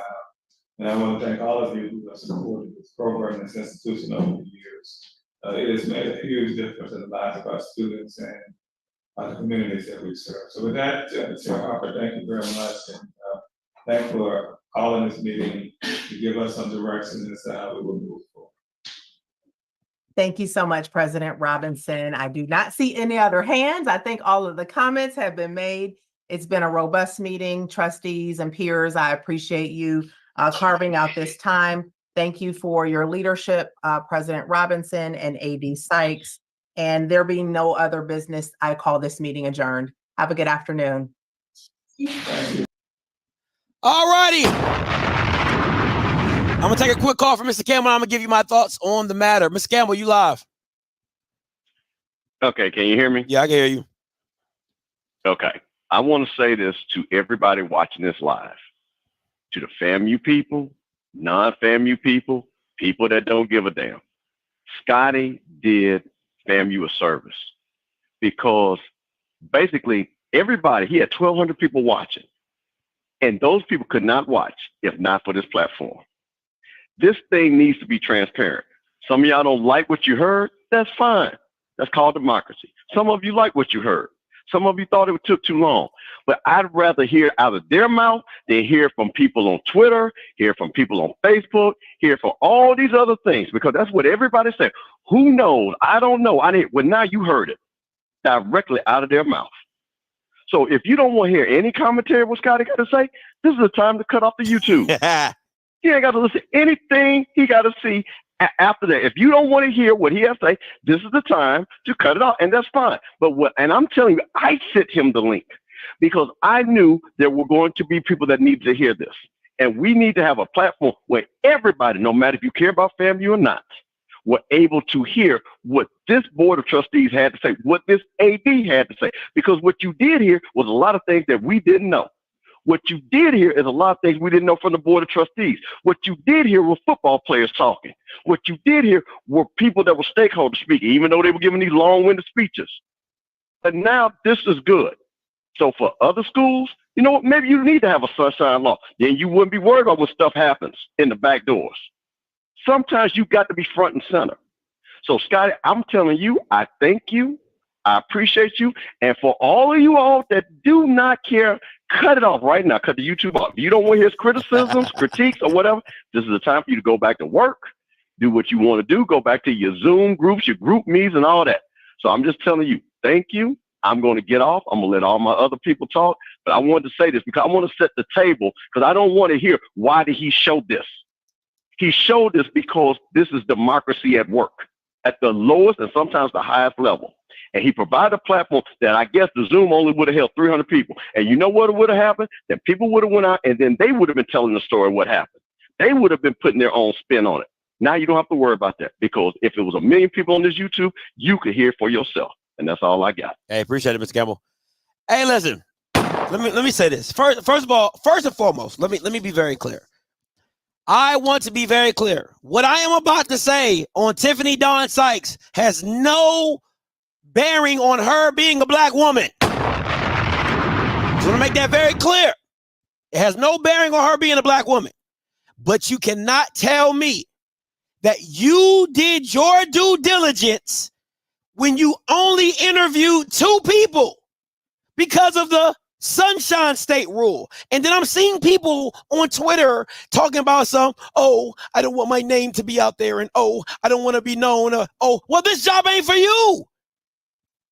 If you want to do it in the dark and listen, if that's how you want to move, that's how you want to move. That's your prerogative, right? But the fact of the matter is Tiffany Dawn Sykes interviewed 2 people for said job. That is not doing your due diligence. She never interviewed anybody on staff. She didn't reach out to none of your local rattlers, your Quinn Grays, your Billy Rose, your Smitty Rock, your KJ Black. She didn't interview none of them jokers.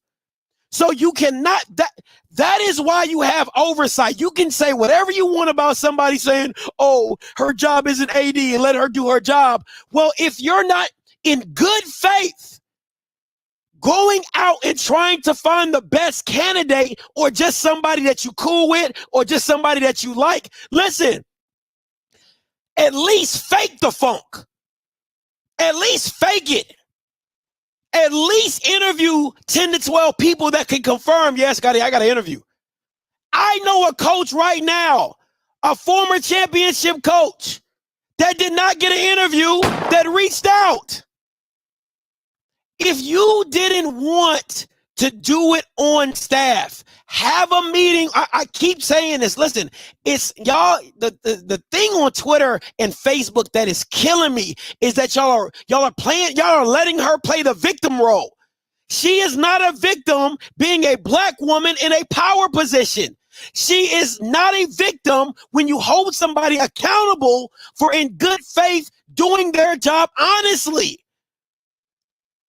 But this is not a regular smegular team. This isn't some sorry ass UAPB or some sorry ass Valley or some sorry ass Bethune-Cookman. This is a championship staff that was not given the due diligence to even be interviewed. You didn't want to even interview a championship staff to see whether or not we could collab or we can make this work or we can keep this rolling. So now let's review what happened. So now you went from her interview, because let's be honest. Listen, you can say whatever you want. The simple fact of the matter, this happens because A.D. Sykes wanted to go left. And I told y'all she was going to.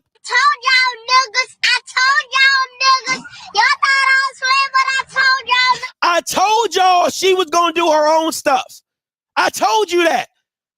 When the stuff hit the fan, I told you she's the type of woman that if you just look at her, she going to say, nah, I don't like that. I'm going to do my own thing.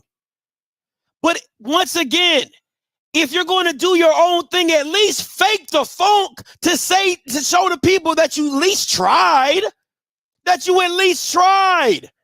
You didn't try. You reached out to Trey Oliver. You reached out to Sean Gibbs, and that's it. Oh, I got me a football coach.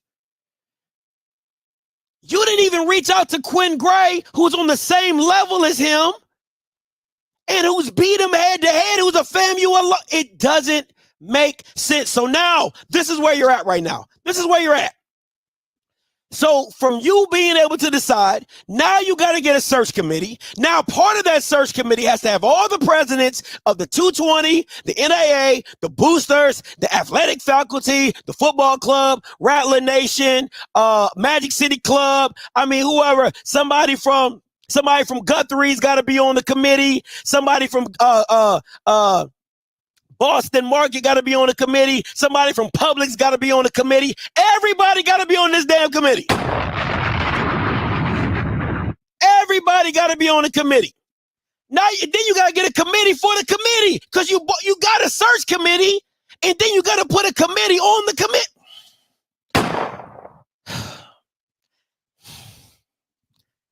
When you could have simply just interviewed everybody, went to each person directly and said, hey, what do you think about it? And y'all heard it for yourself. The board of trustees was like, bro, I'm getting calls 7 a.m. in the morning talking about what just happened. Because what comes off to me is we know Harper didn't leak the information. We know that for a fact because she rocking with Tiffany. You can already tell that if and but somebody. Black woman power. Cool. Ain't got no issues with that. So you know the leak didn't come from her. Because she clearly said, me and Tiffany been talking. That's what she said. Me and Tiffany, we cool, we talk. So you know the leak came from somebody else on the board of trustees because she clearly said, well, you know, we're getting information, but then people are leaking it to social media because they knew this shit was bad. They knew nobody was going to go for this. And she tried to slide it underneath the door, underneath the towel, and be like, hey, what y'all feel about this? And she didn't think that one of the board of trustees was going to leak that joker. And now you looking stupid. Now everybody looking stupid because now you got to get a committee to get the committee. Now, who is athletic faculty? Now you got Bama's, now you got the water boy part of the committee. Who is athletic faculty? Who gives a damn if athletic faculty is on it? Who? Why? Why should somebody care? Y'all Bama's ain't giving no money. It's real funny to me that the people in the comments talking about let her do her job. If you was donating $5,000 to $10,000 and you like, I ain't getting no say, I don't get no say. You came asking and borrowed my money and I don't get no say? Come on, man. Stop playing. Some of y'all give y'all kids $100 and be like, you better make sure you pay your phone bill with that. Better make sure you pay your phone bill with that, son, daughter. Right? Some of y'all won't even give your kids money because you're like, I don't even like the boyfriend you dating. I don't like the boyfriend you date. I'm not paying for you to be a part of that. I don't agree with how you live. Everybody gives money in their own way and they feel like they should have an impact. Now, do I agree that everybody in their mama should be a part of the process? No, but I do think that if you're going to go begging for money from boosters, NAA, alumni, they should have a point to say in it.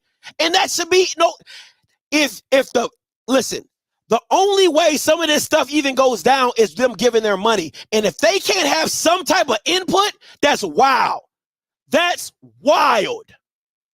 Come on now. That's wild. And then this will be the same AD, because I want y'all to think about this, because y'all be like, oh, it's all about the institution of FAMU. It's all about the name of FAMU. Bull crap. Bull crap. Because that same AD is going to turn around when she hired Sean Gibbs. She was going to turn around and ask you Bammers for more money. So she didn't care to hear your voices. She didn't care to know who you wanted to have as a coach. But then she going to come back begging you for money. I want you to think about that. If your friend kept asking you for money, and then when you told him how to get his life together, hey man, listen, bro, like you can't keep not working and think I'm gonna keep giving you money, or you can't keep putting yourself in this predicament and keep thinking that I'm gonna give you money. That's not how that works. I'm gonna stop giving you money because clearly you ain't doing right by it.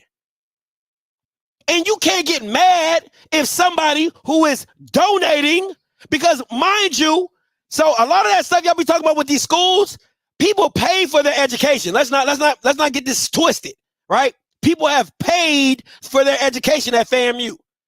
Some of y'all Bammers got scholarships. Some of y'all Bammers have paid your money. So you're not doing it. You're not like, it's not charity giving to FAMU. Like, you paid to get your degree. However you did it, you did it. So I don't have no problem with anybody feeling like, yo, if I'm giving big bucks, if like that lady, Lakeisha, something she's talking about, I raised $74,000 in 48 hours. If you giving big money like that, my voice needs to be heard. My voice needs to be heard. So let me get to these call lines. Hey, Dre, coming to you. Man, this is something else. I'm glad one of the trustees mentioned out of Alabama, because I watched the interview when the new coach, the AD even asked Saban, hey, who you recommend? You know, because you probably knew Saban was on his last leg, so he probably had a short list. And he asked Saban, hey, who do you think we should get? Really, basically the same could have happened, and it would have been a lot clearer. She could have asked Willie, hey, who do you think we should get? Willie probably would have recommended, okay, here's a person on my staff. And she could have easily went with that, and it could have been really done. Dre, I agree. And she could even, Dre, she could have even gone, hold on. She could have did it to you like this. Tiffany could have went to Willie and said, hey, give me somebody on staff, give me somebody outside of FAMU. Just give me one of each. That's somebody you respect. But go ahead. Sorry about that. Go ahead. Because nobody knew the University of Washington coach was on the list, but you keep that. And as you probably wondered, you was like, okay. And that job was done in 48 hours. Ain't nobody complaining. And I'm sure the boosters know and all that. This is embarrassing. And it looks bad on all HBCUs. You know, like we can't put together a team that was winning, that dominated, that we just can't hand the baton off, you know, in a timely fashion. Yeah. So I don't have no sympathy for her, because she has to be pulled to the carpet. And I guess, and this should be a lesson to all HBCUs of how you do business in football. Because football is, you know, the gatekeeping of your school. Everybody sees football. You can't make that mistake on football. So I'm still interested in seeing how long it's going to take for them to hire somebody, because now she asked for all this. When you're not transparent, stuff comes to the light, and now we got to hold your hand through the whole process. Facts. You didn't want to be up front. Facts. Appreciate it, man. Hey, anytime, Dre. Appreciate your call. Hey, Mr. DeGratier, coming to you. Hey, what's going on, Scotty? Thank you so much for this show today. Mr. Campbell, thank you so much for sharing the link to get this on the platform, the unofficial voice of the SWAC right here on the channel. I don't have anything to add to anything that people are saying. I just wanted to ask your audience and you, Scotty, would you have FAMU AD on your show, and have you even tried to get her on this show to talk about so many of these things directly? That would be, I think that would be a great interview if they would come on the show and be transparent. Granted, we already know how they feel about transparency, but I just wanted to put that out there. And you definitely got some people on this channel and some supporters that could potentially make something happen. But I just want to put that out there, get your thoughts on that. Good job, yo. Hey, y'all. Hey, this show got at least 1,200 people watching. At least get the 500 likes, y'all. Hey, thanks. Love the show. Have a good one. Hey, appreciate it. Listen, I'm always open to having a conversation with anybody. It's all about, is that person willing to have a conversation with me? That's really what it comes down to. TJ, coming to you. Hey, Scotty. Thank you for plugging in. Again, higher ed 101, no transparency. So you got to look at the historical context of how she got hired, no transparency. Look at how the CFO got hired, no transparency. So this is the thing for HBCUs. You said it last week or week before last. This is the HBCU Illuminati. And this is it. This is why she didn't want anybody's opinion on who she wanted to hire. And again, she wanted to hire this person. She just wanted to get Bishop Campbell and his team of people to donate money and leave her alone. This is her first AD job. She was going to knock it out the park. Yeah. Hey, this is what I'm going to do. I'm going to hire my first football coach. Yeah, so it's all those factors. I'm going to prove all the people wrong. When I was at Norfolk State, they think I couldn't. They said this about me. They said I was doing this. I'm at FAM now. Boom. I'm finna knock it out the park. But she fumbled the bag. All she had to do. What person in athletics wouldn't hire Phil Jackson if he had a winning team in Chicago and LA if he wanted to come back to coaching? Crazy. Yeah. Bill Belichick getting an interview with Dallas this week probably. And he won nothing this year. But you telling me you got a 2 championship coordinator still at school, still working, and you ain't consider them for a job? Nope. That's unacceptable, man. But this is what we do. This is what we do in the HBCU. I've been saying it ever since I've been calling into the show. I don't work that several on. We do this all the time. From the board chair, now you see what I'm talking about. You see the connection with the board chairs. If that's the board chair girl or boy, he or she gonna rock with that person. That all she did was take up for her. It should have been a clear, precise, transparent process. Period. Coming off a championship win, and you say, "Hey, if Duke is paying Willie $500, we got to pay the next coach $400." But it got to be a clear, transparent process. That's all I got to say. Hey, appreciate it, TJ. Listen, I'm okay. Part of that, what DJ is saying, I agree with. Part of I don't. Listen, I don't have a problem with somebody repping for their boy, right? Like, I would hope if you the board chair, bye, both of y'all, bye, do not care, bye. I don't have a problem with the board chair being somebody's homeboy or homegirl, and hey, that's life, okay? That's life. Everybody gonna have that guy that represents. Sorry, I had to do some parenting real quick. But that's life. You get what I'm saying? Like, that's absolute life. People gonna like you, people not gonna like you, because the board of chair could have been against her, and then it could have went sourly the other way, right? So, or you could have had, I think the man's name was Gibson or Lawson, who was completely opposed to everything Tiffany Sykes was talking about. Imagine if he was the board of chair, right? A lot of that could have went differently. So I'm not really going to bash anybody for rocking with somebody and not rocking with somebody. All I'm saying is this: at the end of the day, right? At the end of the day, her not doing her due diligence has now put FAMU in this situation. That's all I'm gonna say about that. Hey, Mr. D, coming to you. Then Mr. Sergeant. Howdy, what's going on, my friend? What's going on? What's going on, Mr. D? Talk to me. Good. Hey, I'm sorry I called you on a bad line. That was my mistake. No, you good. So look, 2 things. Let's look at what transpired. One, we know that the AD actually had 2 people. She presented it to the president. That's correct. Yeah. For approval. We got that confirmation. Now, since she fumbled the ball by not including all of the stakeholders and it backfired on her, she now took the power that was in her hands and now where right now? In the committees.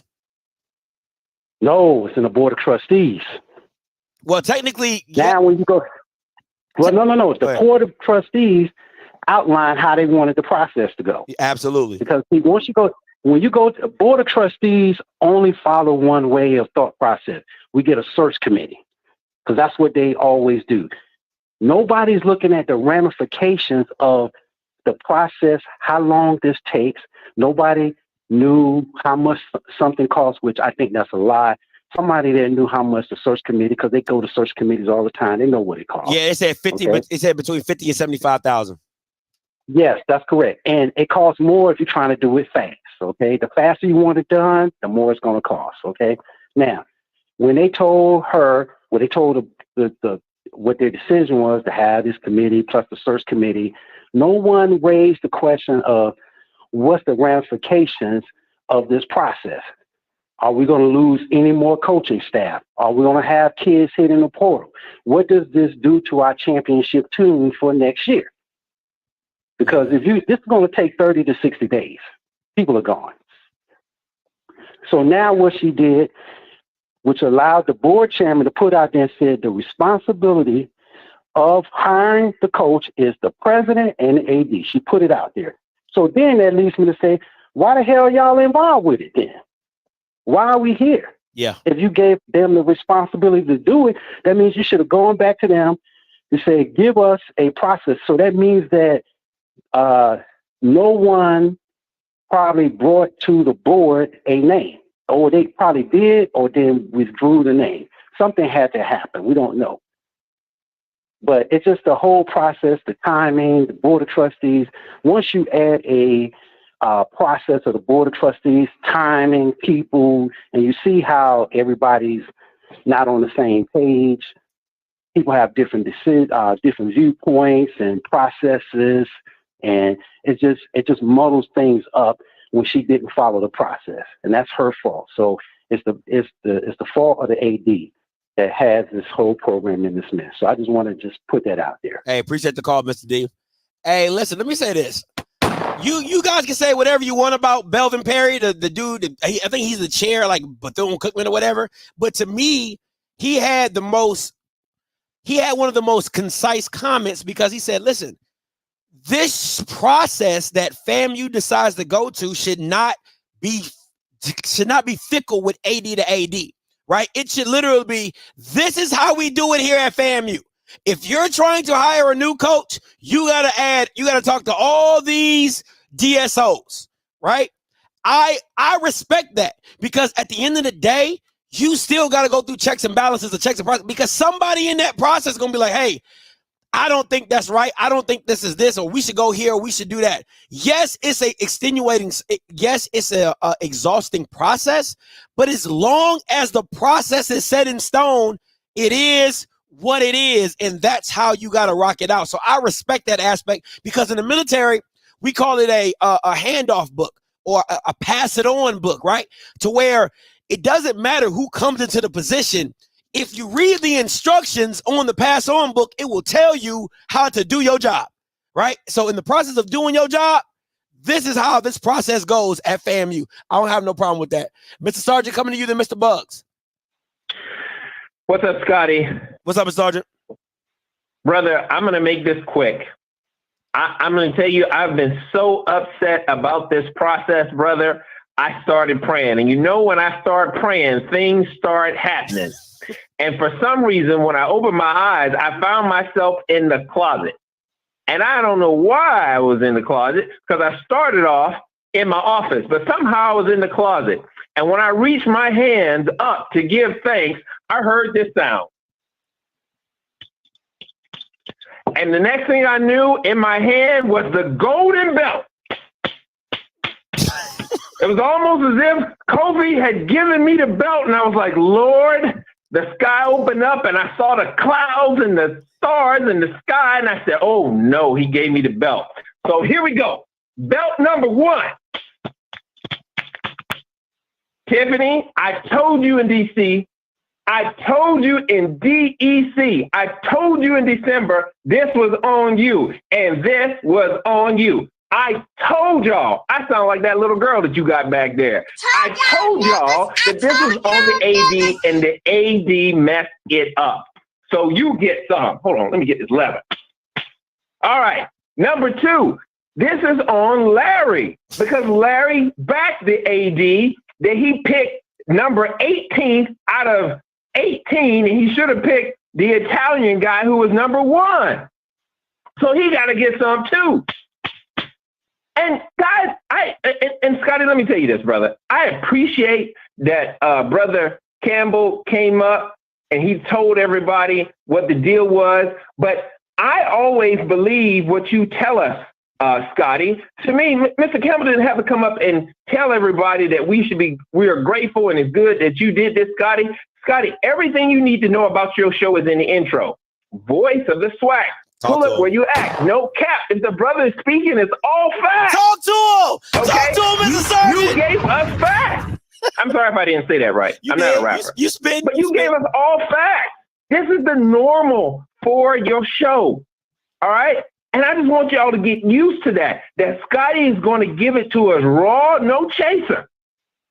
All right? And that's his standard. So when you're dealing with all these other shows, you're not going to get it like you're going to get it from Scotty. So just get used to that.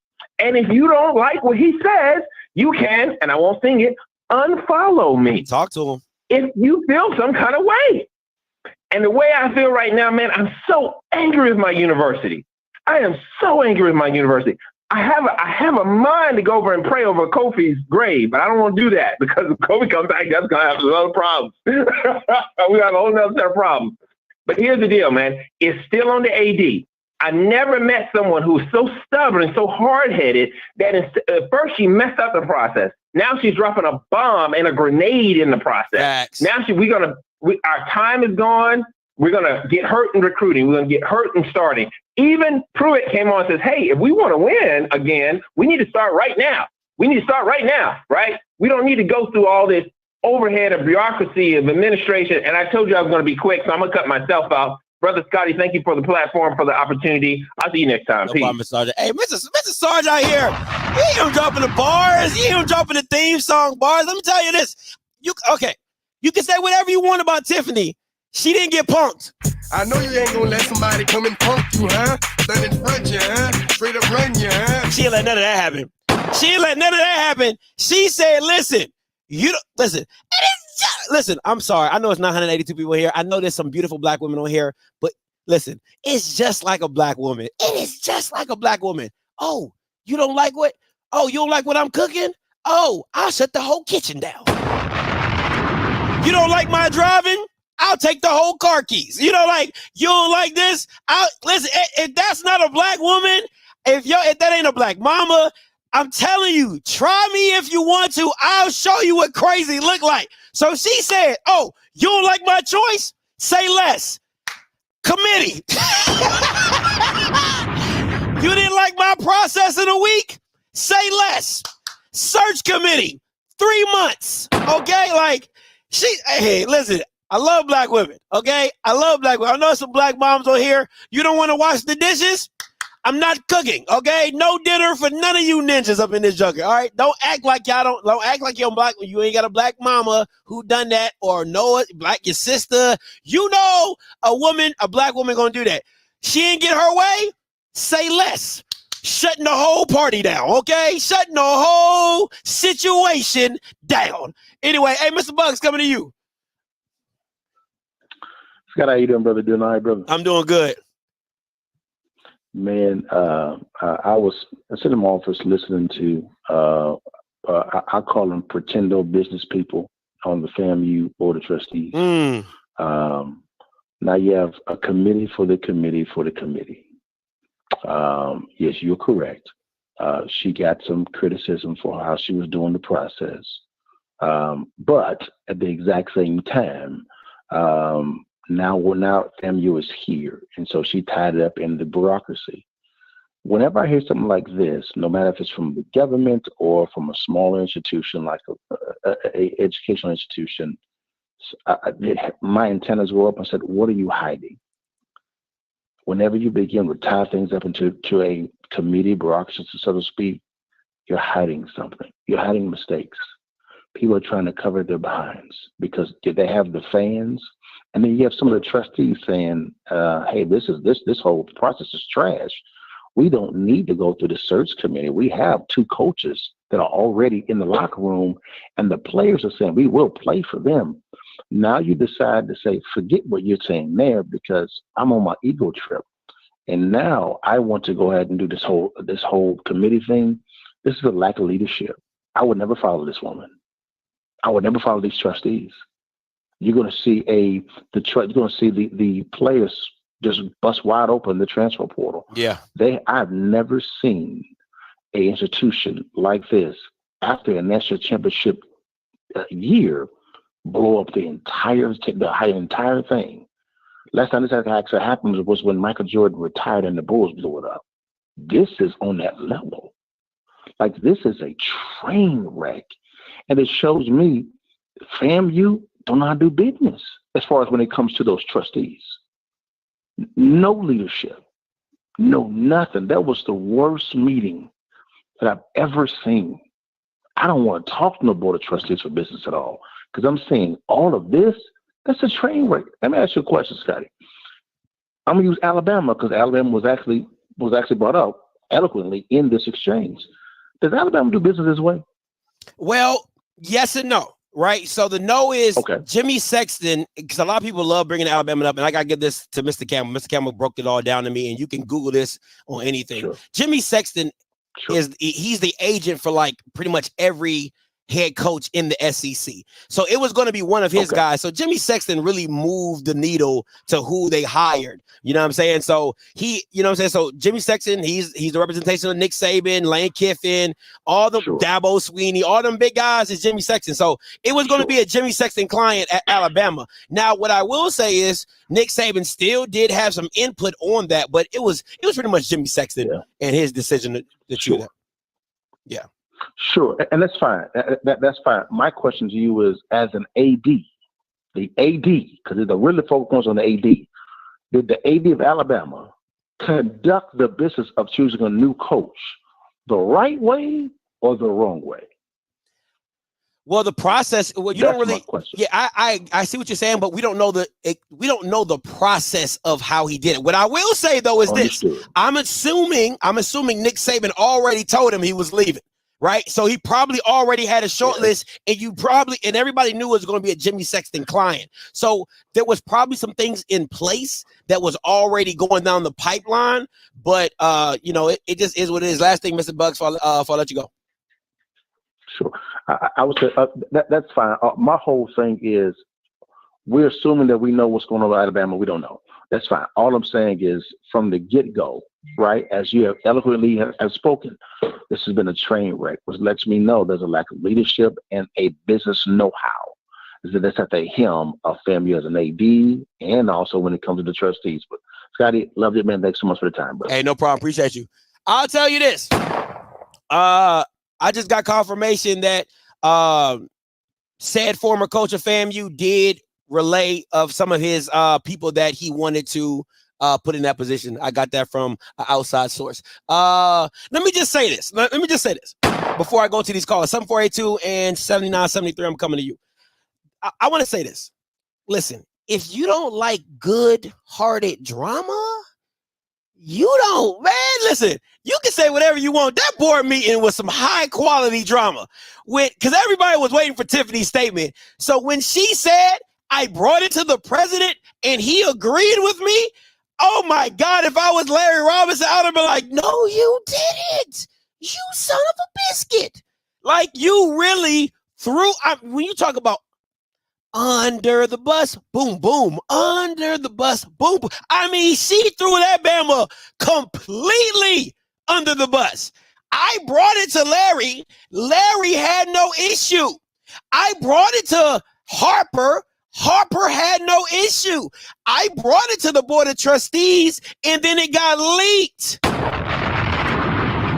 If you go back and listen to her speech, that is essentially what she said. I brought it to Larry.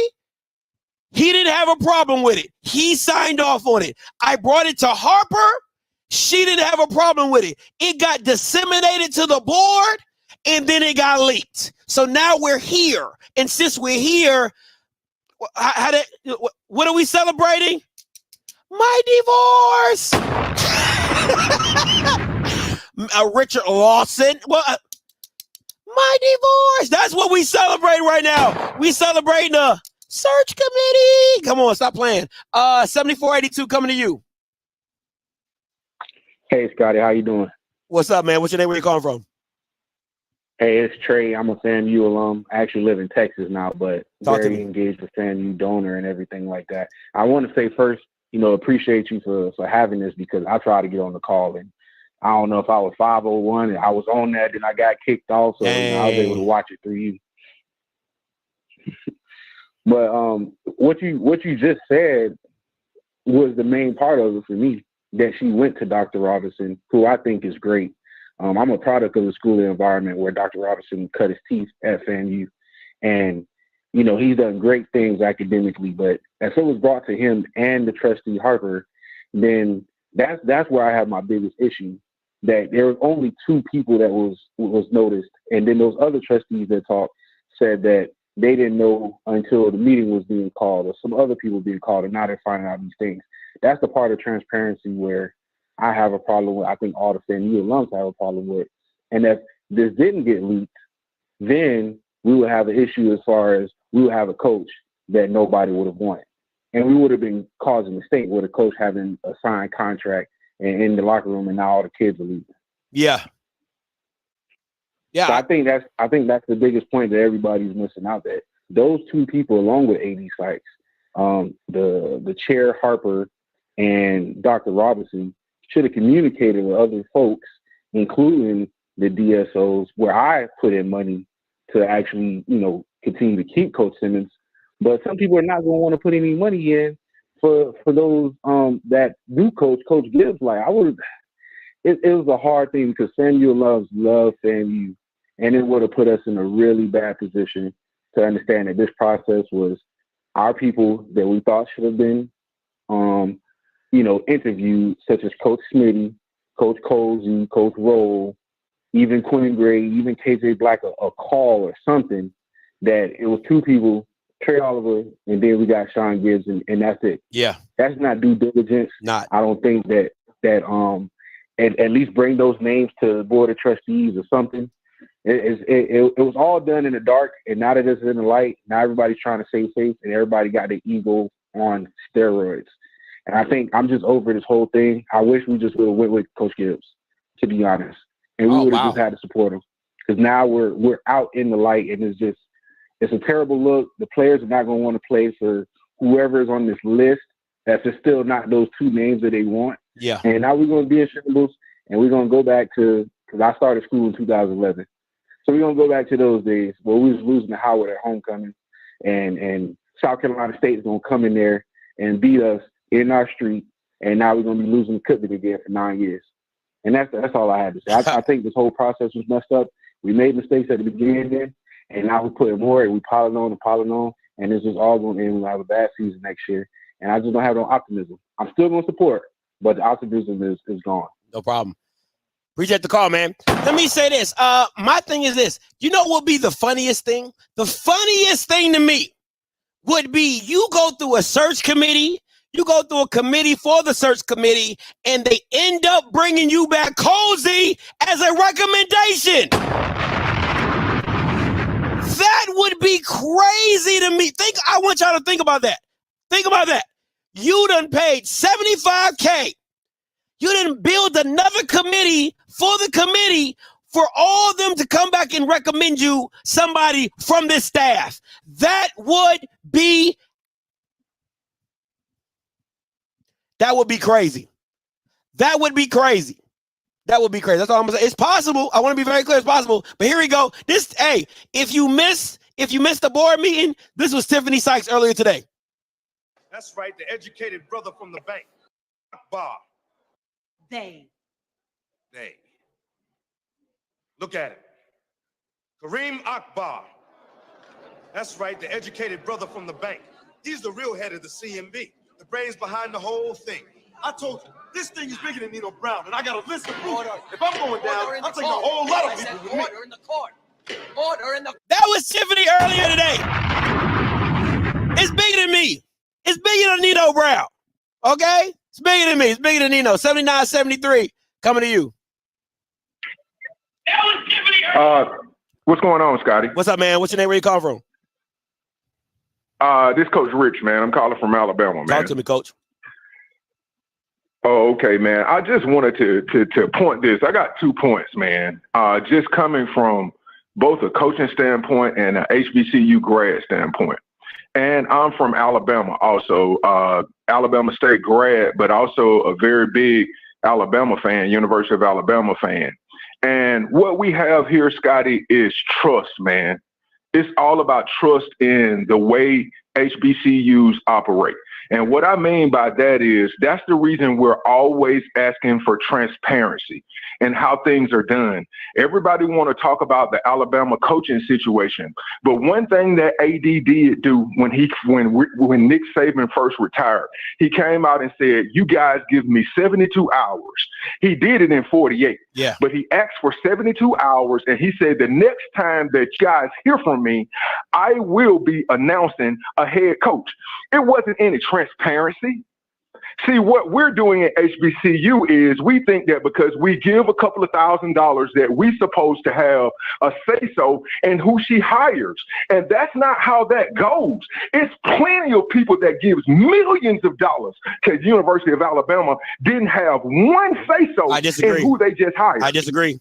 I disagree. But, I disagree. because we've given money in the past. And the people who we put in position. That's not how this works. That's not how this works. It's a dialogue. That's not how this works, Coach Rich. Coach Rich, I got you, brother. What you can't do is just like keep going. Let me. Listen. I like when people isolate a situation and then they negate other situations. There is another program in the SEC that did the exact same thing that FAMU did, and it's called Texas A&M. Texas A&M alum and Board of Regents and all them guys came together and said, "Hey, we don't want that Bama from Kentucky." And he was on a plane going to Texas A&M. And they said, "We don't want him." They put him back in Kentucky and went and got somebody from Duke. So don't speak on one issue like it's oh, this is the standard when other times alums have been a part of the process. Don't act like it's not. I'm not saying that. What I'm saying to that point is they allowed the AD. Texas A&M still didn't get who they wanted to get, who the people wanted to get, who the boosters who were paying money wanted to get. They still didn't get him. They settled on Elko, but they allowed, even in the NFL, a head coach is tied to the general manager. In college athletics, ADs are tied to the head coaches that they hire while they're going through their tenure. So if she makes the mistake of that, then that's when they come back and fire her because it wasn't the right coach. But they still allow the AD to do their job. See what goes on. You said this before and you alluded to this. What if that's Willie Simmons' regime? That's his disciples, just like Nick Saban had disciples. What if that relationship between her and Willie was so bad that we don't want to know about it, that she doesn't want to tie herself to anyone that's on his staff because they still talk? These coaches still talk behind the scenes. So maybe she doesn't want to create a toxic environment where she knows that the coaches that she might hire off that staff still has ties to Willie Simmons, and she still has to go through the different things that go ahead. But this is okay. Listen, what you're not saying is wrong. I want to be very clear. What you're saying is correct. But what you cannot do is you can't not have the conversation with the coaching staff. So there's processes to this. You got to tell the coaching staff, "I'm not going in your direction." You got to have the conversation with the DSOs and the administration and say, "Hey, listen, I'm going in this direction." Most of people's complaint with Tiffany is the lack of communication. You cannot. And I agree. Go ahead, Coach. Go ahead. No, you're fine. Go ahead. No, I agree with what you. I agree with what you're saying. It was the lack of communication, but I just want other people to kind of put themselves in her shoes. She can't do what everybody wants her to do. At the end of the day, it's her decision and the president's decision. That's the same thing that just happened to Texas Southern. The AD came out and said who he wanted. But once he went to get that contract and with the Board of Trustees, that's where that flat came out, and it made it seem like HBCUs don't do business and we're full of drama, when it shouldn't have been like that. If he wanted to tie himself to Fred McNair on that hire, let him do that. And if it doesn't work out, just like at other institutions that's in the FBS, you tied yourself to this hire. If it don't work out, we're getting rid of the head football coach and you too. So that's how it works, hold on, man. We gotta get. I'm just saying she should have had better communication. I agree, but at the end of the day, we have to trust the people we put in these situations, or get people we're gonna trust as far as the AD, to allow them to say, you know what, we got this person here. We trust them to do what's better for our institution. Give them a chance to do what they're gonna do. We might not like the hire, Coach Rich, but if she does her job, she does her job. Let's tie her to that, hold her accountable to that, and if it doesn't work out, that's you and the person. Okay, time out. That's all I'm saying. Hold on. Okay. Thanks a lot, man. Hold on. I hate when people do that. I hate when people do that. Listen, let me clear the air since he wants to call in and jump off, right? The Texas Southern situation is this. The AD recommended him. The AD did not sign the contract that was given to the Board of Regents. So when the Board of Regents looked at it and they were like, why isn't your signature on it?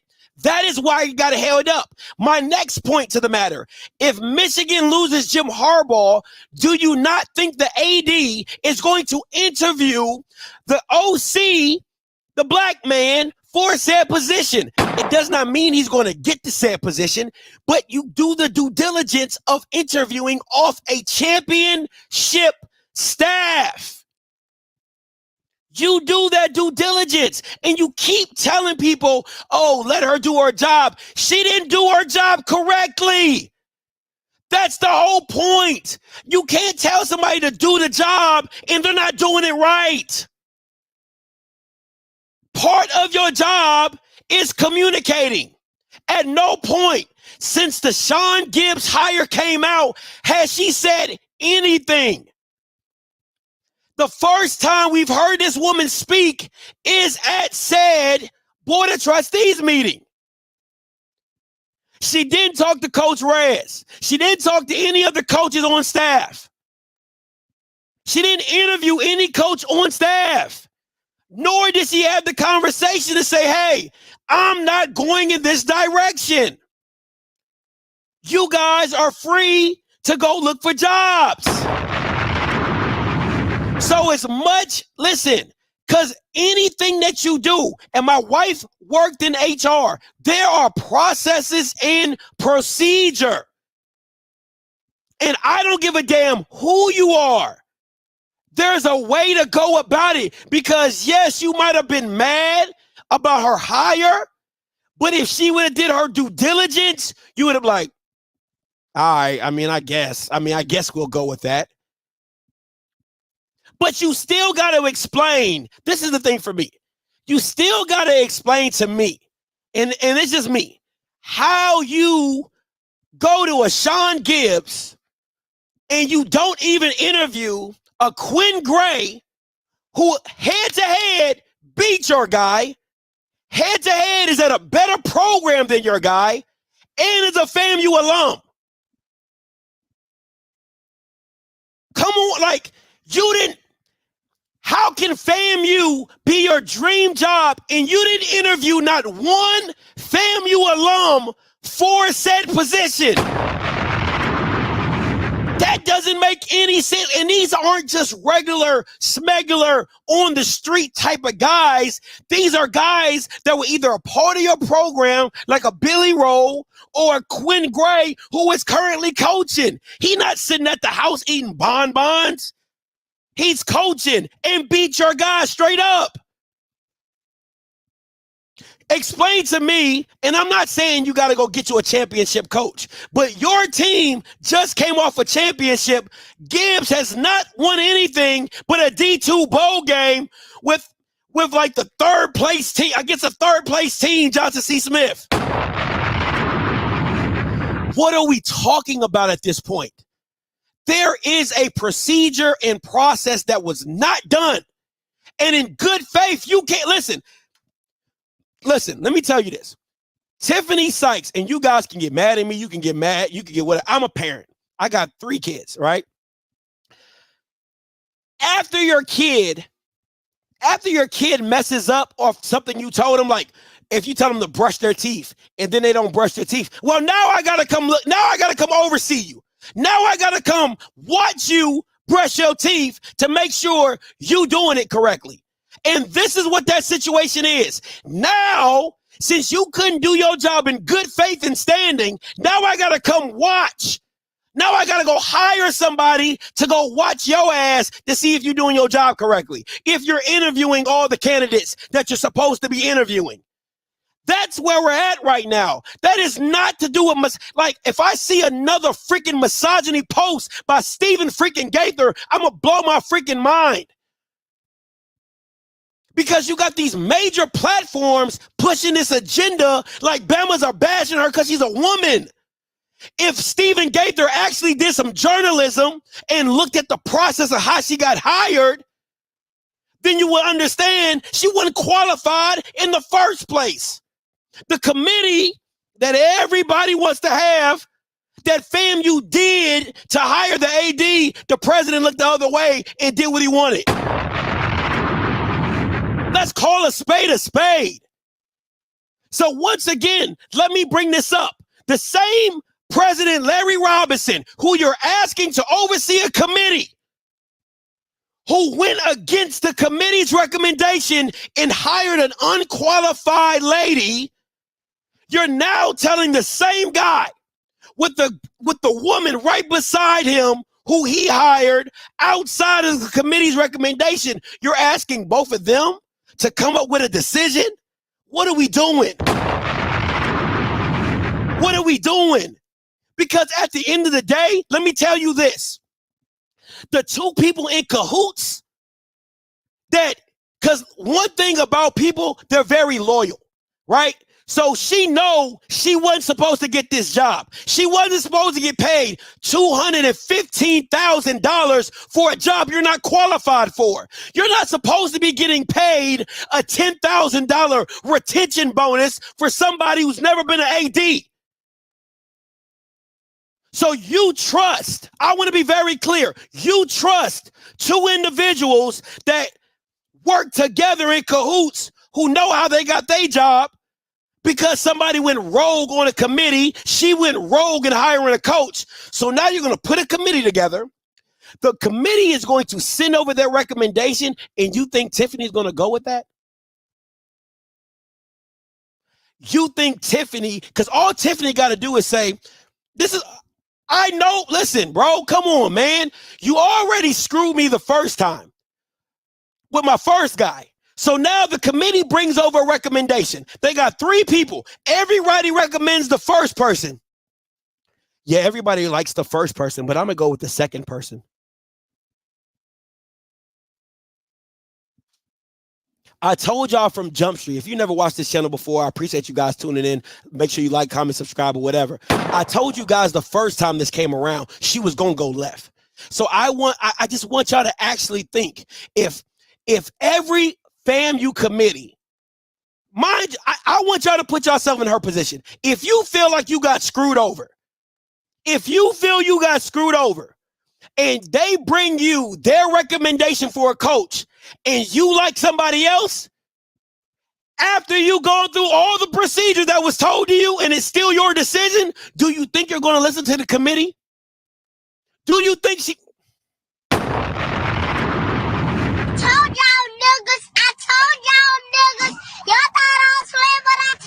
Stop playing with me. Stop playing with me, because I'm telling you, she's still gonna do what she wants to do. Period. because she's going to tell you that this is my job, my decision. I'm rocking with whomever. With whomever. I would be shocked. I would be more shocked if she went with the committee. I would be absolutely shocked if in 6 months from now, because that's how long it's going to take, 6 months from now, when they finally hire a coach and everybody in the committee tells me, we picked this guy and she picked our guy, I would be absolutely shocked. I would be absolutely flabbergasted, because I'm telling you this right now, is that you screwed her over the first time picking her guy. If you don't think she's going to screw you back, and you know, at the end of the day, Harper, the board chair, going to be like, it's her decision. And she going to go to Larry and be like, Larry, it's my decision. Whatever you agree with is good with me. You know, whatever you agree with me, it's really my decision. I mean, they're just a recommendation, because it really is. So I'm just telling you what it is, bro. I'm just telling you what it is. All she did was literally all Tiffany did was drop meat and piranhas and say committee. That's what she did, because she literally said, you're not going to get what you think you want. If I'm not going to get what I want, you're not going to get what you want. Committee. That's essentially what she said. I can't get what I want. They won't get what they want. Committee. Drop the C word on them. Committee. Now we both ain't gonna get what we want. You ain't gonna get Cozy, and I ain't gonna get Gibbs. Now we gonna leave it up to a crapshoot of whoever this search firm comes back with, and then we'll go from there. So that's why you're here now. That's why you're here now. That's why you're here now. So it is what it is. Man, listen, I appreciate y'all guys for tuning in. If you did not watch the board meeting, I'm probably going to clip it and then put it separately. And then if you want to hear the, aftermath or whatever, but make sure you go back and watch the whole board meeting on your own time. Listen, until next time, you know what I'm going to do. I'm going to holler. God bless.